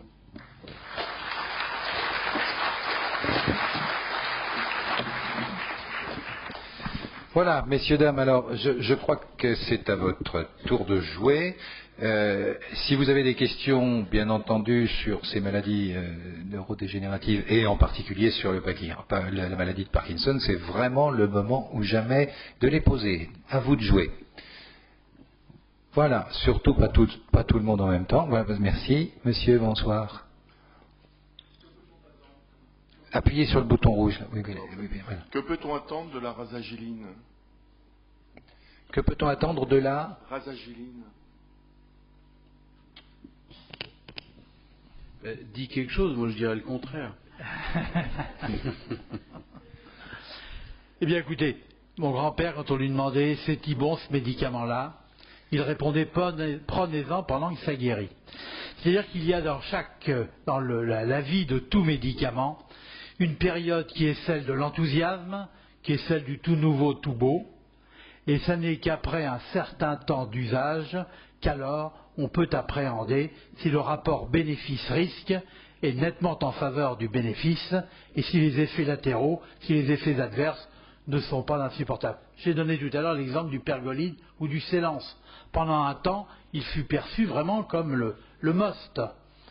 Et puis, au bout d'un certain temps, sont apparus ces problèmes au niveau des valvules cardiaques qui a amené donc à beaucoup plus de précaution, de prudence dans la prescription de ce produit. Vous dites le contraire, donc le professeur Agide. Oui. C'est pas tout à fait le contraire, mais moi je suis toujours très méfiant. Le jour où on trouvera un médicament qui ralentit l'évolution de la maladie de Parkinson n'est pas aujourd'hui. C'est comme si on voulait ralentir le vieillissement.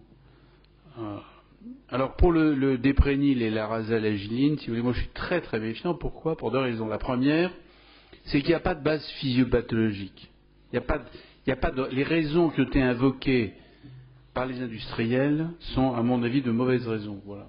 Les choses. Vous savez, l'industrie, et j'en suis le complice, nous sommes tous des partenaires de ces industriels, parce que c'est grâce à eux qu'on espère avoir des médicaments, mais en même temps, il faut qu'ils vivent, donc ils poussent par les publicités, etc. J'en veux pas du tout, mais je reste très méfiant. La deuxième raison, c'est que, comment voulez-vous démontrer cela? Eh bien, ça ne peut se démontrer que chez l'homme. Et pour s'assurer qu'il n'y a pas de poursuite de la perte des cellules dopaminergiques, il faut des années. Et surtout, il est très difficile, du coup, puisqu'on ne peut s'en référer qu'à la clinique, ou en faisant des PET scans, qui sont des machines très puissantes, mais très grossières, du point de vue clinique, on a tendance à confondre les effets symptomatiques, comme tu disais, c'est-à-dire l'amélioration des symptômes, avec l'arrêt la stabilisation des symptômes reflétant la diminution de la perte des neurones dopaminergiques.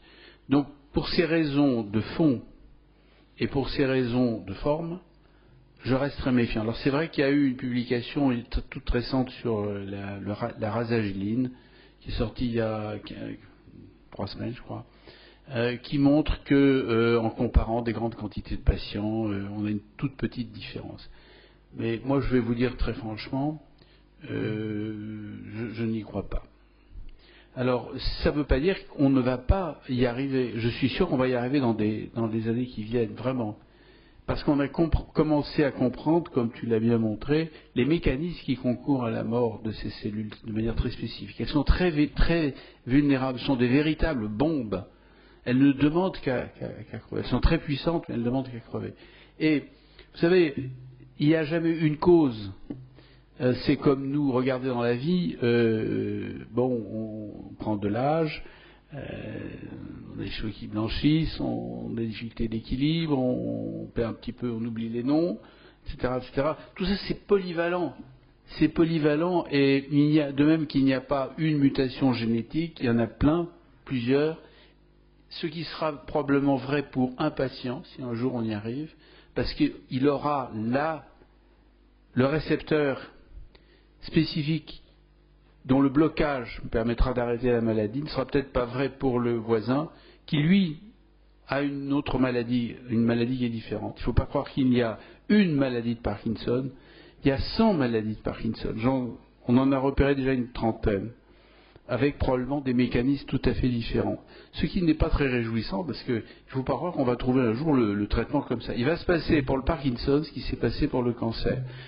Quand j'étais externe, dans les années 60, première année de médecine, 95% des patients qui avaient une maladie de Hodgkin, une leucémie, mouraient. Aujourd'hui, c'est 5%. Mais il a fallu, ça fait, je ne peux pas compter combien d'années. Voilà. Et je pense qu'on a déjà passé 30 ans avec les maladies neurodégénératives. J'espère vraiment dans les 10 ans qui viennent, on pourra réellement obtenir des résultats. Et pour aujourd'hui, je crois qu'il faut un peu de bon sens et rester très prudent. Et moi, ce que je crains, c'est que tout le monde se mette à prendre ces médicaments. Le Déprénil, on a montré que ça ne servait à rien. Après qu'il y ait eu des publications qui l'aient montré, je voudrais m'assurer que tel ne sera pas le cas avec la rasagiline, qui était à peu près la même molécule. Là, les réponses vous conviennent, monsieur, hein, je pense. Oui, une question au balcon. Si. Bonsoir, monsieur. Monsieur, alors moi j'aurais aimé savoir quelle est la différence entre le parkinsonien des tremblements et le parkinsonien de raideur des membres. Parce que j'ai ma mère qui était atteinte de la maladie de Parkinson, et c'était la raideur des membres et aussi la mastication, et c'était un médicament qui remettait un petit peu la mécanique en route, comme on dit. Alors, est-ce que exactement la raideur des membres... On va vous répondre, cher monsieur. Une question très simple. Ouais. Où êtes-vous? Il est là-haut, le monsieur. Ah oui, pardon. Ah, d'accord. J'y suis. Bonjour. Bonjour. Eh bien, écoutez, en voilà la raison. La destruction de la substance cyanhydra entraîne de la lenteur. Cette akinésie dont on parle souvent, entre parenthèses, c'est quelque chose de très compliqué. Ça comprend la lenteur, ça comprend un défaut d'initiation, ça comprend l'hypokinésie, c'est-à-dire je commence à faire ça, et puis ça devient de plus en plus petit. Ça comprend la difficulté à réaliser 2 mouvements en même temps. Par exemple, je peux faire ça, normalement, le parkinsonien, mais faire les deux en même temps, c'est-à-dire le geste de boire un verre, ça marche moins bien. La kinésie, ça peut être lié à la motivation, ça peut être lié à la dépression. Quand vous avez bien vu des gens déprimés autour de vous, la première chose, quand on n'a pas envie de faire quelque chose et qu'on reste avec tout alangui sur son fauteuil, comme Jean Constantin probablement, à quel moment tu es comme ça, toi? Dimanche après-midi, je te vois bien comme ça. Ça doit être à cause du paquebot. Vous voyez comme c'est compliqué. Eh bien, vous avez des formes avec une akinésie, une rigidité, très schématiquement, parce que c'est très compliqué. Comme je l'ai dit, vous avez des dizaines de maladies de Parkinson différentes, avec cette lésion spécifique, et puis vous avez un petit groupe de neurones dopaminergiques qui est juste à côté, dans l'RA8, dont nous avons démontré que lorsque ces neurones-là sont touchés, ça entraîne des tremblements. Donc, contrairement à ce qu'on croit, la maladie de Parkinson, ce n'est pas le tremblement. La maladie de Parkinson est caractérisée par cette raideur, cher monsieur, que vous avez dite, et aussi surtout la lenteur. C'est ça c'est constant. Il n'y a que 70% des malades qui tremblent. La plupart des gens confondent le tremblement de repos, je vous le mime. C'est ça le tremblement du Parkinsonien. Comme ça. Alors il y en a plusieurs catégories, avec le tremblement d'attitude, qui est comme ça. Combien y a-t-il de personnes qui ont des tremblements essentiels? Il y en a toujours plein. Il y a 300 000 personnes en France qui ont ça. C'est je prends le verre, voilà, je ne tremble pas, je prends le verre, et là, voilà, j'ai du mal à faire ça. Et le tremblement essentiel, c'est très bénin. Un peu plus, ça régit au bêta-bloquant et ça s'opère. Tandis que le Parkinson, c'est quand même une maladie sévère. D'autres questions? Oui, madame, bonsoir. Tenez, voilà. Oui, j'avais une question qui est peut-être un peu naïve, mais j'ai été frappée par le lien que vous faisiez au départ entre les émotions et la motricité. Dans le cas de Parkinson, bon, ça a été dit d'une façon très savante, que vous n'avez pas tout compris, mais enfin, sur le principe. Et ma question serait la suivante, est-ce que toutes les maladies neurodégénératives fonctionnent sur ce même schéma global du lien entre émotion et motricité? Et je pense en particulier à la sclérose en plaques. Non, la sclérose en plaques, c'est tout à fait différent parce que c'est une maladie, d'abord, de la myéline, ça n'a rien à voir. Mais en plus, si vous voulez, c'est patchy, c'est des patchs. Vous avez des petits foyers, c'est pour ça qu'on appelle des plaques qui sont à droite et à gauche, n'importe où. Donc c'est imprévisible. Tandis que dans la maladie d'Alzheimer, avec des lésions tout à fait différentes, ça n'a rien à voir avec le Parkinson. Et dans la maladie de Parkinson, pour revenir à notre sujet principal, la dégénérescence des neurones dopaminergiques, en fait, va toucher des territoires dans les structures que je vous ai montrées, les noyaux gris centraux, là, qui sont soit moteurs, soit associatifs, soit limbiques, soit la motricité, soit l'intelligence, l'intellect, soit les émotions. Dieu merci, ce qui est touché chez le Parkinsonien, c'est surtout les neurones qui vont dans la région motrice. Donc les symptômes moteurs sont au premier plan, souvent exclusifs. Mais parfois, dans des formes sévères ou dans certaines formes, il y a une destruction des neurones qui se projette sur les territoires associatifs, intellect, qui touchent l'intellect ou les émotions. D'où, chez certains Parkinsoniens, par exemple, une très très grande émotivité et une fragilité émotive, une impulsivité et toute une série de symptômes extrêmement subtils auxquels les médecins ne pensent pas. Les médecins, ils regardent malheureusement, ils ne sont pas assez instruits, on essaie de les instruire, on n'écoute pas les malades, on regarde comment ils marchent, on dit marchez, faites ça, etc. On dit il va très bien, et en réalité tout va mal, parce que ce qui compte dans la... Au revoir cher monsieur. Ah bon, d'accord. Non, mais je vous en prie. Alors que, si vous comprenez, les problèmes psychiques et les difficultés intellectuelles fines, c'est pas de la démence, ça n'a rien à voir. C'est simplement une difficulté d'enchaîner la stratégie intellectuelle comme il est difficile d'enchaîner les mouvements. Vous voyez? Le cerveau est intact, mais il a du mal à se mettre en branle sur le plan moteur, et parfois à moindre degré, bien entendu, et dans rares cas au plan intellectuel et émotionnel. Mais en fait, madame disait, pardonnez-moi, vous n'êtes pas la seule madame à ne pas tout avoir compris tout à l'heure sur les démonstrations, en particulier des formules chimiques, mais la question, si j'ai bien compris, c'était vraiment, est-ce que dans les maladies dégénératives, même si elles n'ont rien à voir, comme vous venez de nous le dire, entre par exemple Parkinson et Alzheimer, vous avez fait est-ce que on a malgré tout, on retrouve cette espèce de tronc commun qui est que les parties de fonctionnement émotif et de fonctionnement intellectuel peuvent être sont touchées? Ah ben oui, ils le sont. C'est simplement que je dis moteur surtout, à un moindre degré émotionnel et intellectuel. D'accord. Donc ça diffuse, quoi. Enfin, ça peut toucher. Ah oui, ces neurones vont partout. Tu as parlé de la voie nigrostriatale, mais il y en a dans des tout autres, ça va à peu près dans tout le cerveau. D'accord. Oui, monsieur, bonsoir. Oui, bonsoir. On vous entend bien. Vous m'entendez? Oui. Oui. Je Voir voudrais si savoir c'était une maladie qui touchait essentiellement le genre humain, ou est-ce que ça touchait le monde animal en général, et auquel cas est-ce que ça pourrait faciliter la recherche étiologique? Alors attendez, il y a eu 2 questions en un micro ou 2 micros en une question. Pouvez-vous répéter votre question, monsieur, du premier étage? Après, on verra, je crois qu'il y a eu une autre. Moi-même. Allez-y. Oui. Oui, je voulais savoir si c'était une maladie qui touchait. Non, Alors, ça. Oh. Taisez-vous. Alors, attendez, on va essayer d'y voir clair. Le monsieur du balcon, je vais lui demander de répéter sa question, s'il vous plaît, monsieur. Donc je voulais savoir si le Parkinson était une maladie qui touchait essentiellement le genre humain, ou est-ce que ça touchait le monde animal en général, auquel cas est-ce que ça pourrait éventuellement faciliter une recherche étiologique? Il y a eu quelques cas décrits chez l'ours et chez le singe, chez des animaux très âgés. Vous savez, effectivement, mais ce sont des cas absolument exceptionnels. Je pense vraiment que c'est une maladie qui est essentiellement celle de l'homme.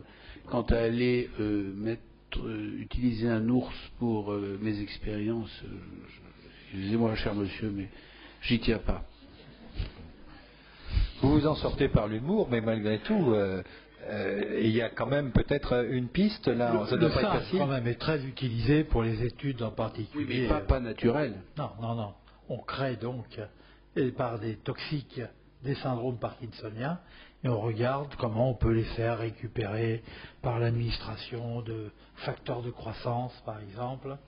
Et il y a actuellement une recherche qui vise à installer dans le striatum des cellules qui viendraient fabriquer ces facteurs de croissance et qui donc, sur les neurones préservés, faciliteraient en fait l'arborescence, l'établissement de contacts synaptiques. C'est une piste, je ne sais pas ce que tu en penses. Je suis un petit peu réticent parce que je pense que beaucoup de chercheurs ont tendance à penser que le cerveau c'est comme une grosse prostate. C'est un prostate, vous avez 3 types cellulaires, c'est simple, hein, ou le foie, ou ça, c'est des trucs très simples. Le cerveau, je rappelle, 100 milliards de cellules, 10 puissance 18 signaux par seconde, 2500 types cellulaires. Dans 1 millimètre cube, vous avez je ne sais plus combien de centaines de milliards de contacts dans 1 millimètre cube. C'est très très très compliqué. On ne connaît pas bien la circuiterie. Donc si vous balancez des greffes ou de la thérapie génique, par exemple dans le striatum, tu vas agir à un endroit très spécifique, tu vas éventuellement améliorer un type de symptômes, mais la maladie de Parkinson est une maladie générale. C'est pas du tout une maladie qui touche juste, qui donne un tremblement, par exemple. Il faut détruire cette idée-là. C'est une maladie beaucoup plus complexe. Sauf dans 5% des cas, c'est ceux qui peuvent bénéficier de la stimulation des structures cérébrales profondes. Alors, monsieur, voilà. Je vais enfin pouvoir poser ma question. Ma question est la suivante. Est-ce que vous pensez que le régime alimentaire peut avoir une influence plus ou moins néfaste sur l'effet de la L-dopa ou de la dopamine? Par exemple, le protéide, les molécules protidiques vis-à-vis de la molécule dopamine. Oui, alors nous avons vu que la tyrosine était donc transformée en dopa et que la dopa était transformée en dopamine. On a vu qu'il ne servait de rien de donner de la tyrosine puisqu'elle n'était pas transformée en dopamine. La tyrosine hydroxylase est limitante. Oui, mais si simultanément on donne à un sujet sa L-dopa et une alimentation riche en protides, au niveau des systèmes de transport qui permettent l'arrivée au cerveau, qui de la L-tyrosine, qui de la L-dopa, la porte n'est pas assez large pour donner passage aux deux simultanément au coude à coude. Et c'est pourquoi on recommande aux Parkinsoniens d'éviter des alimentations hyperprotidiques et en particulier à proximité dans l'heure précédant la prise de dopa. Oui, ceci étant, dans la pratique, c'est vrai dans certains cas particuliers, des gens par exemple qui ont des grands mouvements anormaux, vous savez, ou qui ont des blocages affreux, qui s'immobilisent comme une statue, t'entends. Ils sont bien comme ça, avec un petit peu de mouvement, tout d'un coup, hop, ça. Et ça, dans ces formes-là, tu as absolument raison. Mais chez la plupart des sujets parkinsoniens, il ne faut pas. Je dis tout de suite l'inconvénient, c'est qu'il y a des parkinsoniens qui commencent leur régime hypoprotidique, ne mangent plus de fromage, ils ne mangent plus de viande, ne mangent plus de poisson, etc. Et qu'est-ce qu'ils font? Ils maigrissent. c'est pas bon. Il faut pas, mais il faut se renforcer ses muscles au contraire. Donc il faut encore une fois du bon sens. Tu as parfaitement raison dans certaines formes de cette maladie, mais les neurologues de ville connaissent ça bien. Ah oui, mais ils sont pas dans la cuisine, hein, les neurologues. Hein. Oui, un bon bœuf bourguignon, hein, c'est quand même... Oui, monsieur ou madame. Voilà. Bonsoir. Ah, on passe le micro, très bien. Voilà, bonsoir monsieur. Le micro est arrivé. Je voudrais avoir votre point de vue sur la nicotine et sur le rôle de la nicotine et aussi le rôle des antioxydants, s'il y en a. Le rôle de la nicotine et des antioxydants, voilà. C'est bien ça que vous avez dit. Oui. Un certain nombre d'études montrent que le fait d'être fumeur et que le fait d'être buveur de café, et ce sont souvent d'ailleurs des toxicomanies associées, diminue significativement le nombre donc de sujets parkinsoniens. Donc il y aurait un effet protecteur du tabac et il y aurait un effet protecteur du café. Je ne suis pas en train de vous faire l'apologie du tabac, j'en profiterai pour vous rappeler que le tabac tue chaque année dans notre pays 66 000 personnes, n'est-ce pas? Mais donc c'est un constat et on commence à en comprendre en partie le mécanisme, pourquoi le tabac, pourquoi le café, par sa caféine et sa paraxanthine, qui en est le métabolite, et par les polyphénols, pourrait avoir un effet protecteur vis-à-vis du processus neurodégénératif. C'est un constat. Ne transformez pas ça en une apologie du tabac. Mais est-ce qu'on peut remplacer du café, la cigarette, la fumée par les patchs? Non, d'ailleurs, je me souviens vous avoir entendu avoir des discours extrêmement durs par rapport à toutes sortes de drogues, y compris à des doses fifrolinesques. J'ai bien retenu votre... Oui, monsieur, oui, bonsoir. Oui, je disais, j'avais pas fini. Pardonnez-moi, allez, c'est monsieur. Allumez votre micro en appuyant sur le petit truc rouge, et voilà. On a parlé également du stress comme cause possible du développement de la maladie de Parkinson. Est-ce que c'est inclus dans les aspects émotionnels ou est-ce que c'est à part? Non. Merci de cette question. En effet, il y a un moment où les symptômes se dévoilent. Avant de se dévoiler, ils sont incipients. On ne les voit pas. Et ce qui se passe, c'est qu'à l'occasion d'un stress, une fracture, un accident de voiture, souvent à l'occasion d'un accident de voiture, le tremblement de repos classique de cette maladie apparaît. Mais en fait, il était déjà là, mais on ne le voyait pas. Et c'était comme vous d'ailleurs, si vous n'avez pas de maladie de Parkinson, si vous avez une énorme émotion, on tremble de peur, c'est bien connu. D'ailleurs, je peux le montrer, vous faites ça, on a tous un petit tremblement physiologique, vous voyez la petite feuille, même bon, pourtant je ne tremble pas du tout, mais vous voyez un tout petit peu. Ça s'appelle le tremblement physiologique. Si je suis ému, si j'ai une peur, si j'ai le trac, eh bien je vais faire ça. Vous pouvez faire l'expérience vous-même. Pour le parkinsonien, il est déjà comme ça. Si vous lui créez un grand stress, il va faire ça. Et donc le tremblement qui était prêt à apparaître, qui était presque là, se dévoile. Mais il est là, la maladie est déjà là. Vous comprenez? Autrement dit, ça révèle la sémiologie de la maladie, mais la maladie, elle évolue déjà depuis des années sans qu'on s'en aperçoive. Ça, c'est très important à savoir. Hein. Oui, monsieur, bonsoir. Bonsoir. Vous avez fait une allusion fugace à l'encéphalite épidémique, mais dans le fond, dans les origines du Parkinson, est-ce que les origines infectieuses, en dehors de l'encéphalite épidémique qui a été une période et qui peut revenir évidemment, est-ce que ça a un rôle significatif ou non? Alors, l'origine infectieuse de Parkinson. Ah oui, ah bah oui. Comment vas-tu? Moi aussi. Écoute, c'est une question qui est très bonne. Moi, je crois que c'est une très bonne hypothèse. Si tu mesures dans le liquide céphalorachidien, dans le cerveau des malades, avec des anticorps ou avec des PCR, tous les virus, tous les microbes qu'on peut imaginer, on ne trouve rien. Personnellement, dans mon labo, il y a quelques années, on avait trouvé avec des anticorps monoclonaux contre les corps de Lévy, on avait identifié une structure protéique d'une dizaine d'acides aminés, et on avait cherché dans les dictionnaires qui sont disponibles à cet égard, et on avait trouvé que c'était une partie du virus de la grippe. Donc, alors évidemment, le virus de la grippe, il est saprophyte, on en a partout, donc ça ne veut pas dire grand-chose. Mais l'expérience montre, je n'ai pas le temps d'entrer dans les détails, mais par exemple, pour des maladies du tube digestif, on a montré, il y a des tas de maladies, moi je ne les connais pas très bien, où on avale un parasite, le parasite arrive dans l'intestin, il libère une toxine qui rentre dans un entérocoque, dans une cellule intestinale. La cellule intestinale va libérer un microbe qui lui-même va libérer une toxine, etc. Il peut y avoir, entre des parasites, des virus, des microbes, etc., on peut avoir une chaîne qui se suit.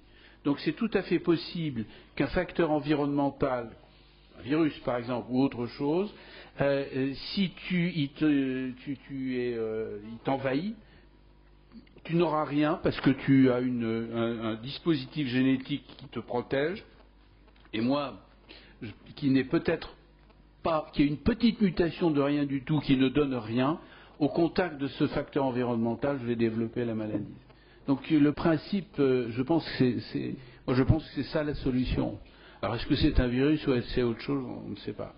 Mais l'hypothèse virale est très intéressante. Si je comprends bien ce que vous êtes en train de dire, vous corroborez ce que j'ai lu dans les organes des parutions scientifiques récemment, c'est-à-dire que l'hypothèse de maladie infectieuse en ce qui concerne un certain nombre de maladies neurodégénératives est de plus en plus retenue. Je ne dis pas ça parce que rien n'est démontré, mais je pense que le concept, c'est vraiment une hypothèse à tester. Et c'est une hypothèse qui est très difficile à tester parce que, comme je viens de le dire, c'est à l'échelle individuelle. C'est peut-être pas quelque chose qui est... C'est pas comme le virus de la grippe. Bah, si, quand même, regardez, quand on a le fameux virus de la grippe, bon, pourquoi ça tue certaines personnes et pas d'autres? Parce que les autres sont protégés.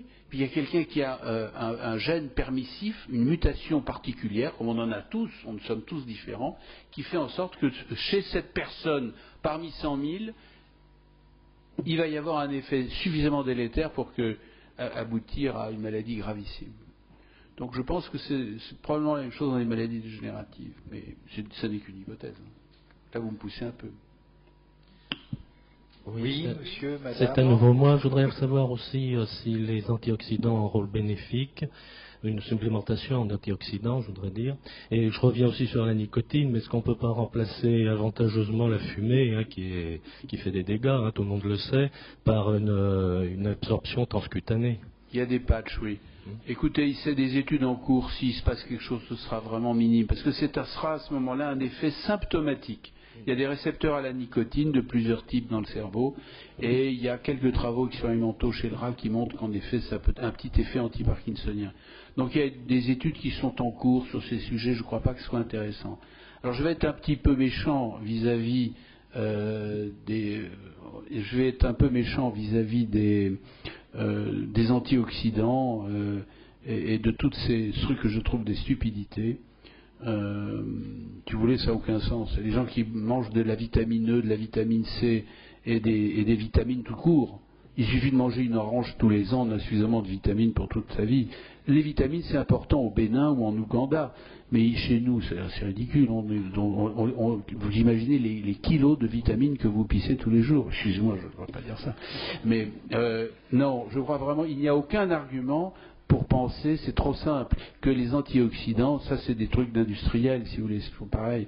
C'est comme un certain nombre de médecines douces, c'est du placebo. Les médecins sont des gens qui utilisent les placebos. La psychothérapie, c'est placebo. C'est plus important que tout. J'ai rien contre l'acupuncture, la mésothérapie, etc. L'homéopathie, mais il faut bien comprendre que tout ça, ça n'a aucun fondement physiologique. Ça ne fait rien. Ça a un effet psychologique formidable. Mais je vais vous donner un exemple. Si vous me provoquez, là, je m'excite un peu, parce que allez-y. Il fallait parler d'antimythes, hein, c'est ça les antimythes. Regardez, quand vous avez des gens qui ont des énormes crises d'angoisse, des attaques de panique. Ces gens sauraient mieux dire que ça. Vous savez qu'on donne des anxiolytiques. Par exemple, du Valium, tout le monde sait ça. Il y en a plein de ces anxiolytiques, qui sont des médicaments très efficaces. Quand vous comparez deux séries de patients, les uns traités de gens qui ont des paniques, les uns traités par le Valium, les autres traités par de la farine, ce qu'on appelle du placebo, quels sont les résultats? Placebo, 40% d'amélioration, Valium, 60%. Donc la différence, c'est faible. Vous voyez, alors évidemment, c'est dans des études expérimentales que moi j'avais appris ça en pharmacologie, j'espère que tu es d'accord avec ce que je dis, mais les effets placebo, c'est capital, c'est tout le problème psychologique, entre parenthèses, la prise en charge des malades. Ça veut dire, et de leur famille, l'entourage, c'est l'écoute des malades, et c'est d'encourager les gens, leur dire, attendez, il faut se battre, et puis à chaque personne, à chaque patient, à chaque famille, à chaque milieu social, d'avoir un discours différent, pas celui qui est attendu, mais de savoir parler, par exemple, un langage simplement qui soit compréhensif, quoi. Il y a l'effet placebo et l'effet nocebo, dont il faut aussi se prémunir de jamais lire les effets secondaires sur les médicaments qu'on vous prescrit, parce que sinon, on en a un paquet. Oui, je crois qu'il y a... Oui, monsieur, bonsoir. Oui, voilà, j'aurais voulu poser une question, revenir à l'hypothèse virale, en quelque sorte. Récemment, on a entendu parler de l'hypothèse virale pour la dépression nerveuse également. Qu'est-ce que vous en pensez? Là, on a trouvé une association régulière de virus dans les cerveaux de déprimés. Bon, c'est pas la maladie de Parkinson, je sais bien, mais, non, mais si vous avez quelque chose à dire là-dessus. Je ne sais pas répondre à cette question. Moi, je pense une chose, c'est que, si vous voulez, les virus, on en a partout. Ils sont, comme on dit, ça profite. Hein, ça profite en un mot. Oui, parce que je le connais, je sais que c'est un homme de calembour extraordinaire. C'est un roi. Ça profite pas, tout le monde. On parle des camemberts de Lourdes. C'est une contrepétrie. Correction à la fin. Je ne peux plus parler là. Attends. Donc l'association entre les deux, c'est très difficile à démontrer. À ma connaissance, dans la dépression, non. C'est vrai qu'il y a eu des vieilles théories sur ce sujet-là, en montrant des cerveaux qui étaient atrophiques par rapport à des cerveaux non atrophiques dans des dépressions bipolaires, et avec des virus. Ça me dit quelque chose, mais je ne peux pas en dire plus. Je crois qu'il faut rester. On dit d'ailleurs que la dépression peut avoir des effets immunodépresseurs. Et dès lors de l'Apolloglove qui a commencé, est-ce la dépression qui a fait le lit d'une vulnérabilité à l'infection, ou est-ce l'infection qui a fait le lit des modifications de l'humeur? D'une manière générale, là c'est un peu le problème de la corrélation et de la causalité aussi. Et c'est une question que je voulais poser à propos de la relation entre les émotions et les états cérébraux, on va dire. On constate une corrélation dans ce genre d'expérience. Je pense à la personne qui est déprimée parce qu'on excite telle ou telle partie de son cerveau. Est-ce que vous... C'est pas une corrélation, c'est un effet direct. Vous parlez de causalité, vous, dans votre esprit. Ah bah attendez. Oui. Vous avez vu? Les deux se passent en même temps, si vous voulez. D'accord. J'arrête, hop, d'accord. Ouais. Attendez. D'accord. Alors je veux bien qu'on repasse le film, c'est incroyable. C'est la première fois, hein. Ça a été publié dans le New England Journal of Medicine. C'est une observation grâce à cette patiente merveilleuse qui a eu un retentissement intellectuel considérable. Vous ne pouvez plus être dualiste aujourd'hui. Je pousse un peu là. Hein. Est-ce qu'on peut aller jusqu'à être moniste? C'est pas évident non plus. On est un petit peu à la limite de ce qu'on a du mal à comprendre. Bon, on en parlera tout à l'heure devant un verre, si vous voulez. Avec plaisir. Veut rester dualiste. Oui, monsieur, bonsoir. Oui, que pensez-vous du traitement par neurostimulation? Là, je vous ai montré des neurostimulations, là, tout ce que j'ai montré c'était ça, chez des malades psychiatriques ou chez des malades parkinsoniens qui avaient des effets secondaires.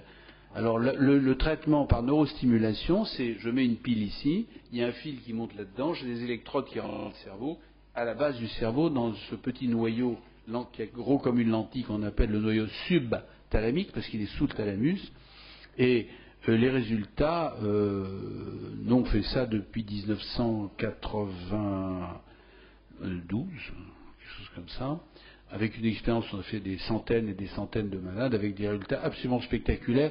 En gros, c'est 70% de très bons résultats, d'amélioration clinique et une amélioration des effets secondaires des médicaments résiduels, on ne donne presque plus, de ce genre de 70%. C'est-à-dire que là, beaucoup de malades sont améliorés de 100%. Le meilleur exemple, c'est Bruno Favier, le président de l'association France Parkinson, qui est un mec merveilleux, qui est un malade qu'on a opéré. Hein, il faut le voir, il le dit, alors je peux en parler.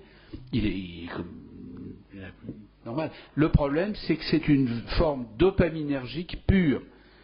Hein, c'est une forme, il n'y a pas d'autre lésion. Le grand problème des maladies de Parkinson un peu atypiques, que certains d'entre vous connaissent ici, c'est que au début de la maladie, la dopa donne des effets très favorables, ce qu'on appelle la lune de miel, c'est un peu exagéré, maintenant on ne fait plus ça, mais les gens sont très améliorés pendant 1 an, 2 ans, 3 ans. Puis avec le temps, au bout de 5 ans, 10 ans, la dopa, on dit qu'il y a un échappement. Non, il n'y a pas un échappement. C'est pas qu'il y a un échappement, c'est que la dopa continue d'être active sur les symptômes qui réagissent bien, la kinésie, la rigidité et le tremblement. Par contre, d'autres symptômes apparaissent, vous les connaissez, c'est par exemple les troubles de l'équilibre. C'est par exemple chez un nombre de patients heureusement restreint, des difficultés intellectuelles. C'est par exemple des difficultés sphinctériennes, des choses comme ça, qui ne répondent pas à la dopa parce que ce sont des lésions supplémentaires qui ne sont pas des lésions liées à la destruction des neurones dopaminergiques. Monsieur, je crois que vous vouliez poser une question. Allumez le micro. Je reviens vers vous, madame. Voilà, et mettez-le vers vous. Voilà. Nous vous écoutons, monsieur. Bonsoir. Je voulais poser une question d'ordre statistique. Est-ce que dans l'exemple où deux personnes travaillant au même endroit, développement à Parkinson à quelques années d'intervalle, est-ce que c'est une raison suffisante pour se poser la question d'un facteur déclenchant commun? Personnellement, je pense que non, mais j'aurais aimé avoir votre point de vue là-dessus. On ne peut jamais dire quelque chose à partir d'un cas. Par contre, c'est une observation qui, par exemple, a permis, à propos de 2 cas, l'histoire des drogués MPTP que tu rapportais sur la côte ouest des États-Unis, c'était à propos de 2 cas. Alors ça donne l'idée, ça prouve rien du tout, vous avez tout à fait raison. C'est un cas que vous connaissez, monsieur ou que... C'est mon cas personnel et puis celui d'un collègue. D'accord. Sur le campus. D'accord. Il y avait une question par ici, je crois. Oui, madame, pardonnez-moi, oui. Professeur, vous allez me faire passer une mauvaise soirée. Vous avez dit tout à l'heure que le déprénil ne servait à rien. Mon parkinsonien préféré prend du déprénil depuis 16 ans et j'avais eu l'impression, peut-être que c'est une illusion, que ça avait été très efficace parce qu'il n'a pris que ce déprénil pendant 10 ans. Alors, je perds mes illusions. C'est que la personne dont vous parlez, que je ne connais pas, a une forme très lente de la maladie et je me suis probablement mal exprimé. J'ai dit que ça ne faisait rien pour stopper l'évolution de la maladie. C'est un effet symptomatique, c'est 10 fois plus faible que la dopa, voilà en gros. Parce que c'est un inhibiteur de la MAO. Donc, comme vous l'a montré Jean, si vous bloquez les enzymes qui détruisent la dopamine, vous augmentez ces taux. Évidemment, vous bloquez en aval, donc ça s'accumule. Donc c'est une drogue dopaminergique, mais très faible. Donc c'est un petit effet. J'en vantais les mérites. Oui, mais écoutez. Merci. D'autres questions? Oui, bonsoir monsieur.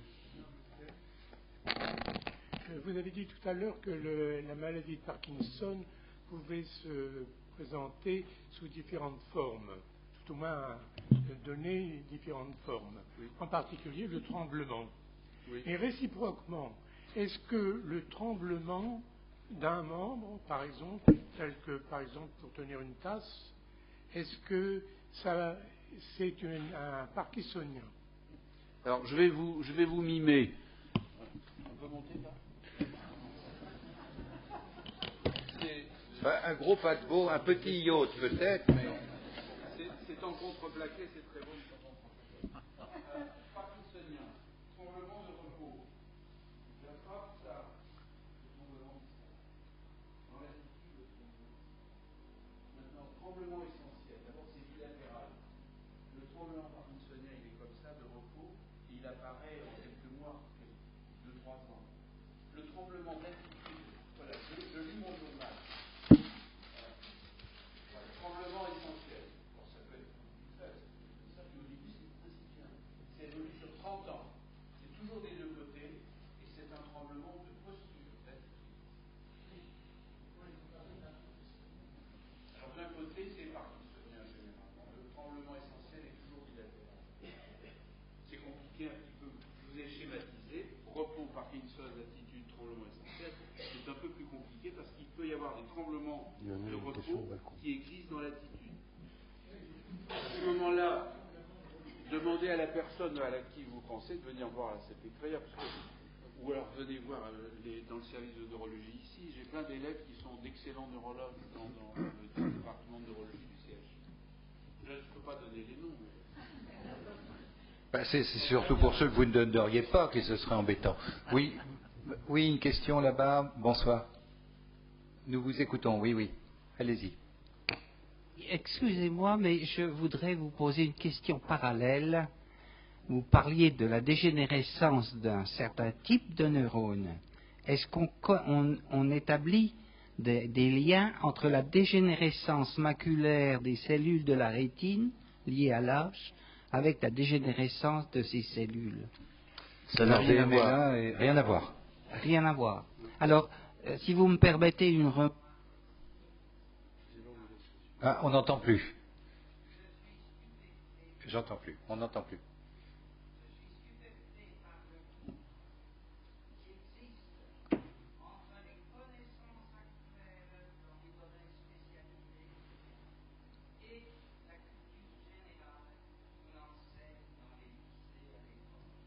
Bien.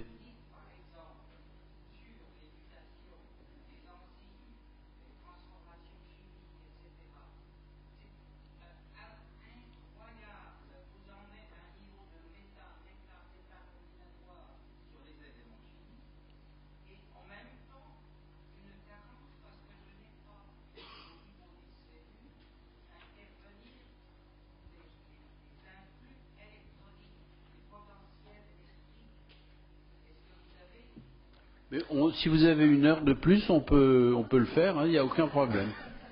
Bien. On n'a vraiment pas de chance avec les micros ce soir, ça devient un peu agaçant, cette affaire de micro. Voilà. Encore des questions des questions, s'il vous plaît. Tout à l'heure, moi j'ai une question. Oui, non, on n'a pas de chance avec les micros. Les micro-ordinateurs et les micros tout court non plus. J'ai une question aussi concernant des pistes. Est-ce que c'est du pipeau? Est-ce que c'est du placebo? Ce qui n'est pas du pipeau, du placebo, on a bien reconnu. Ça marche, le placebo, parfois. Que cette histoire de traiter le Parkinson par la luminothérapie. Qui a entendu parler de cette affaire? Personne? C'est un article que j'ai... qui est dans c'est l'article de Gala, c'est ça? Non, c'est pas. Ah bon. Ce ne sont pas mes lectures. Ce sont évidemment des. Il y a eu des photothérapies dans la dépression. Ce sont des lectures que de pauvres journalistes, je vous prie de m'en excuser, mais qui ne travaillent ni à Gala ni dans. Voilà, bien sûr. D'autres questions qui sortent alors là de voici. Oui, monsieur, bonsoir. Est-ce qu'on a pu prouver un facteur héréditaire à cette maladie? Ah, mais certainement. Vous savez, toutes les maladies ont une composante génétique. Ça ne veut pas dire héréditaire. Oui. C'est comme la forme de vos oreilles ou les miennes, comme la forme de nos nez, notre taille, etc., nos fonctions mentales. Elles sont toutes différentes. Aucun individu n'a d'équivalent. Donc, ces facteurs génétiques sont capitaux. Et dans la maladie de Parkinson, pour répondre à votre question, dans 10 à 15% des cas, ce sont des maladies héréditaires. Et dans ces 10 à 15% des cas, il peut s'agir de rares formes autosomiques dominantes, c'est-à-dire que si un malade parkinsonien a des enfants, il y a une chance sur 2 pour que ces enfants aient la maladie. Heureusement, c'est très très rare. Et ces formes ont été bien identifiées, notamment dans mon groupe, on a trouvé les mutations parfois de ces formes très très rares, heureusement. Bien souvent, il s'agit de maladies récessives, c'est-à-dire que ni le papa ni la maman n'ont la maladie, mais par un manque de chance, une fois sur 4, un des enfants, la réunion des 2 chromosomes des parents fait en sorte que l'enfant peut l'avoir, et etc., etc. Alors, pour vous dire les choses autrement, dans votre famille, si vous n'avez pas de patient, vous n'avez personne qui a la maladie de Parkinson, votre chance d'avoir une maladie de Parkinson est très faible, elle sera celle de tout le monde, c'est-à-dire 1 sur 1000. Si dans ma famille à moi, il y a un cas de maladie de Parkinson chez une tante, chez un cousin, etc., j'aurai plus de chance moi-même d'avoir une maladie de Parkinson que de vous. Mais la différence sera faible. Vous y êtes? Autrement dit, 10% en gros de forme familiale, en effet, Mais comme c'est une maladie qui apparaît très, très âgée, on ne s'en aperçoit pas, le plus souvent. Et puis dans les cas sporadiques, qui est quand même l'immense majorité des cas, si vous avez des cas très lointains dans les familles, ça donne une sorte de prédisposition, il y a quelque chose de permissif qui fera que vous aurez plus facilement cette maladie. C'est les petits points de Mendel, là. C'est vraiment, il faut que ce soit ou la drosophile. Mais vous savez, toutes les maladies sont comme ça, faut pas croire. Hein. C'est vrai pour toutes les maladies dégénératives, c'est vrai pour les accidents vasculaires cérébraux, c'est vrai pour l'infarctus du myocarde, c'est vrai pour l'hypertension artérielle. Toutes les maladies, le diabète, sont des maladies où il y a des formes franchement héréditaires, et puis de toute façon, il y a des facteurs génétiques. C'est comme la couleur des cheveux. Monsieur a encore une question à poser, je crois. Je vous en prie, on vous écoute. Un ouvrage récent fait allusion à l'utilisation de la musique dans le traitement symptomatique du Parkinson. Moi, ça me fait rigoler et je voudrais savoir si ça vous fait rire aussi. Mais c'est comme la lumière, si vous voulez. Là, j'ai regardé, excusez-moi, c'est un truc un peu particulier sur les mitochondries, j'en crois pas un mot, mais enfin, c'est comme ça. Si vous voulez, la lumière dans la dépression, tu disais, c'est vrai. Alors la musique, c'est très important parce que c'est quelque chose qui est un antidépresseur puissant. Hein. Or, si vous voulez que l'état dépressif, non pas je pleure comme ça, mais ce manque d'élan vital, ce goût à rien qu'ont souvent les Parkinsoniens non traités, si tout ce qui est bon pour améliorer leur vie psychique sera bon, dont la musique, bien entendu, surtout si c'est des gens qui aiment beaucoup la musique. Une dernière question, mon Dieu, j'en ai plein. Oui, alors, au balcon, pardonnez-moi. Oui, bonsoir. Alors, le micro ne marche pas là-haut aussi. Ça, il va falloir crier. Allez-y.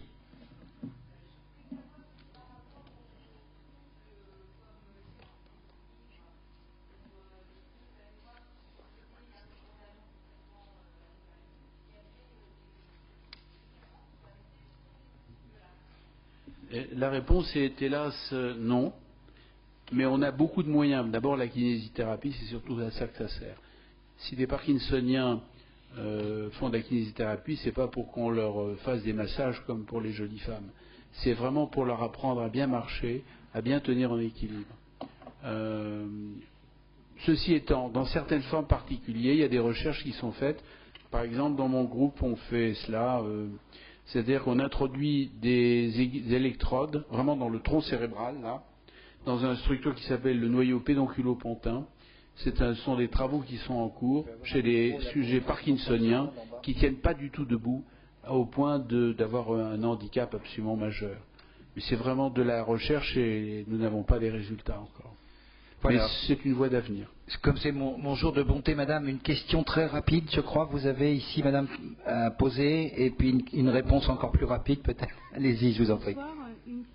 Une question toute simple. Moi, je voudrais connaître un petit peu si les chiffres, s'il y a plus de... On parle du parkinsonien, mais est-ce qu'il y a plus de parkinsoniens hommes que de parkinsoniens femmes? Pour en connaître quelques-uns, je ne connais que des hommes. Il y a eu des rapports. Alors, on peut rappeler la question parce qu'une fois de plus... Il y a autant d'hommes que de femmes, en gros. Allez. Ouais. Ah bon, c'est donc l'équité, là. D'accord. Parité. Bien, la parité, oui. Il n'y a rien de lié au sexe. À défaut d'équité. Oui, parité à défaut d'équité. Ceci étant, les femmes vivent plus âgées, et donc, statistiquement, il y en a un petit peu plus, mais parce qu'elles vivent plus âgées. Bien, eh bien, écoutez, je vous donne à toutes et à tous rendez-vous le 22 octobre, qui est un jeudi, pour un grand sujet sur le sommeil, un art de vivre, ou pas. Alors ça, vraiment, bien sûr, je pense que ça doit intéresser tout le monde, comme beaucoup de nos thèmes. Et puis, je voudrais que vous remerciez les intervenants qui sont venus, c'est-à-dire le professeur Yves Agide et le professeur Jean Costantin. Merci beaucoup et passez une bonne soirée.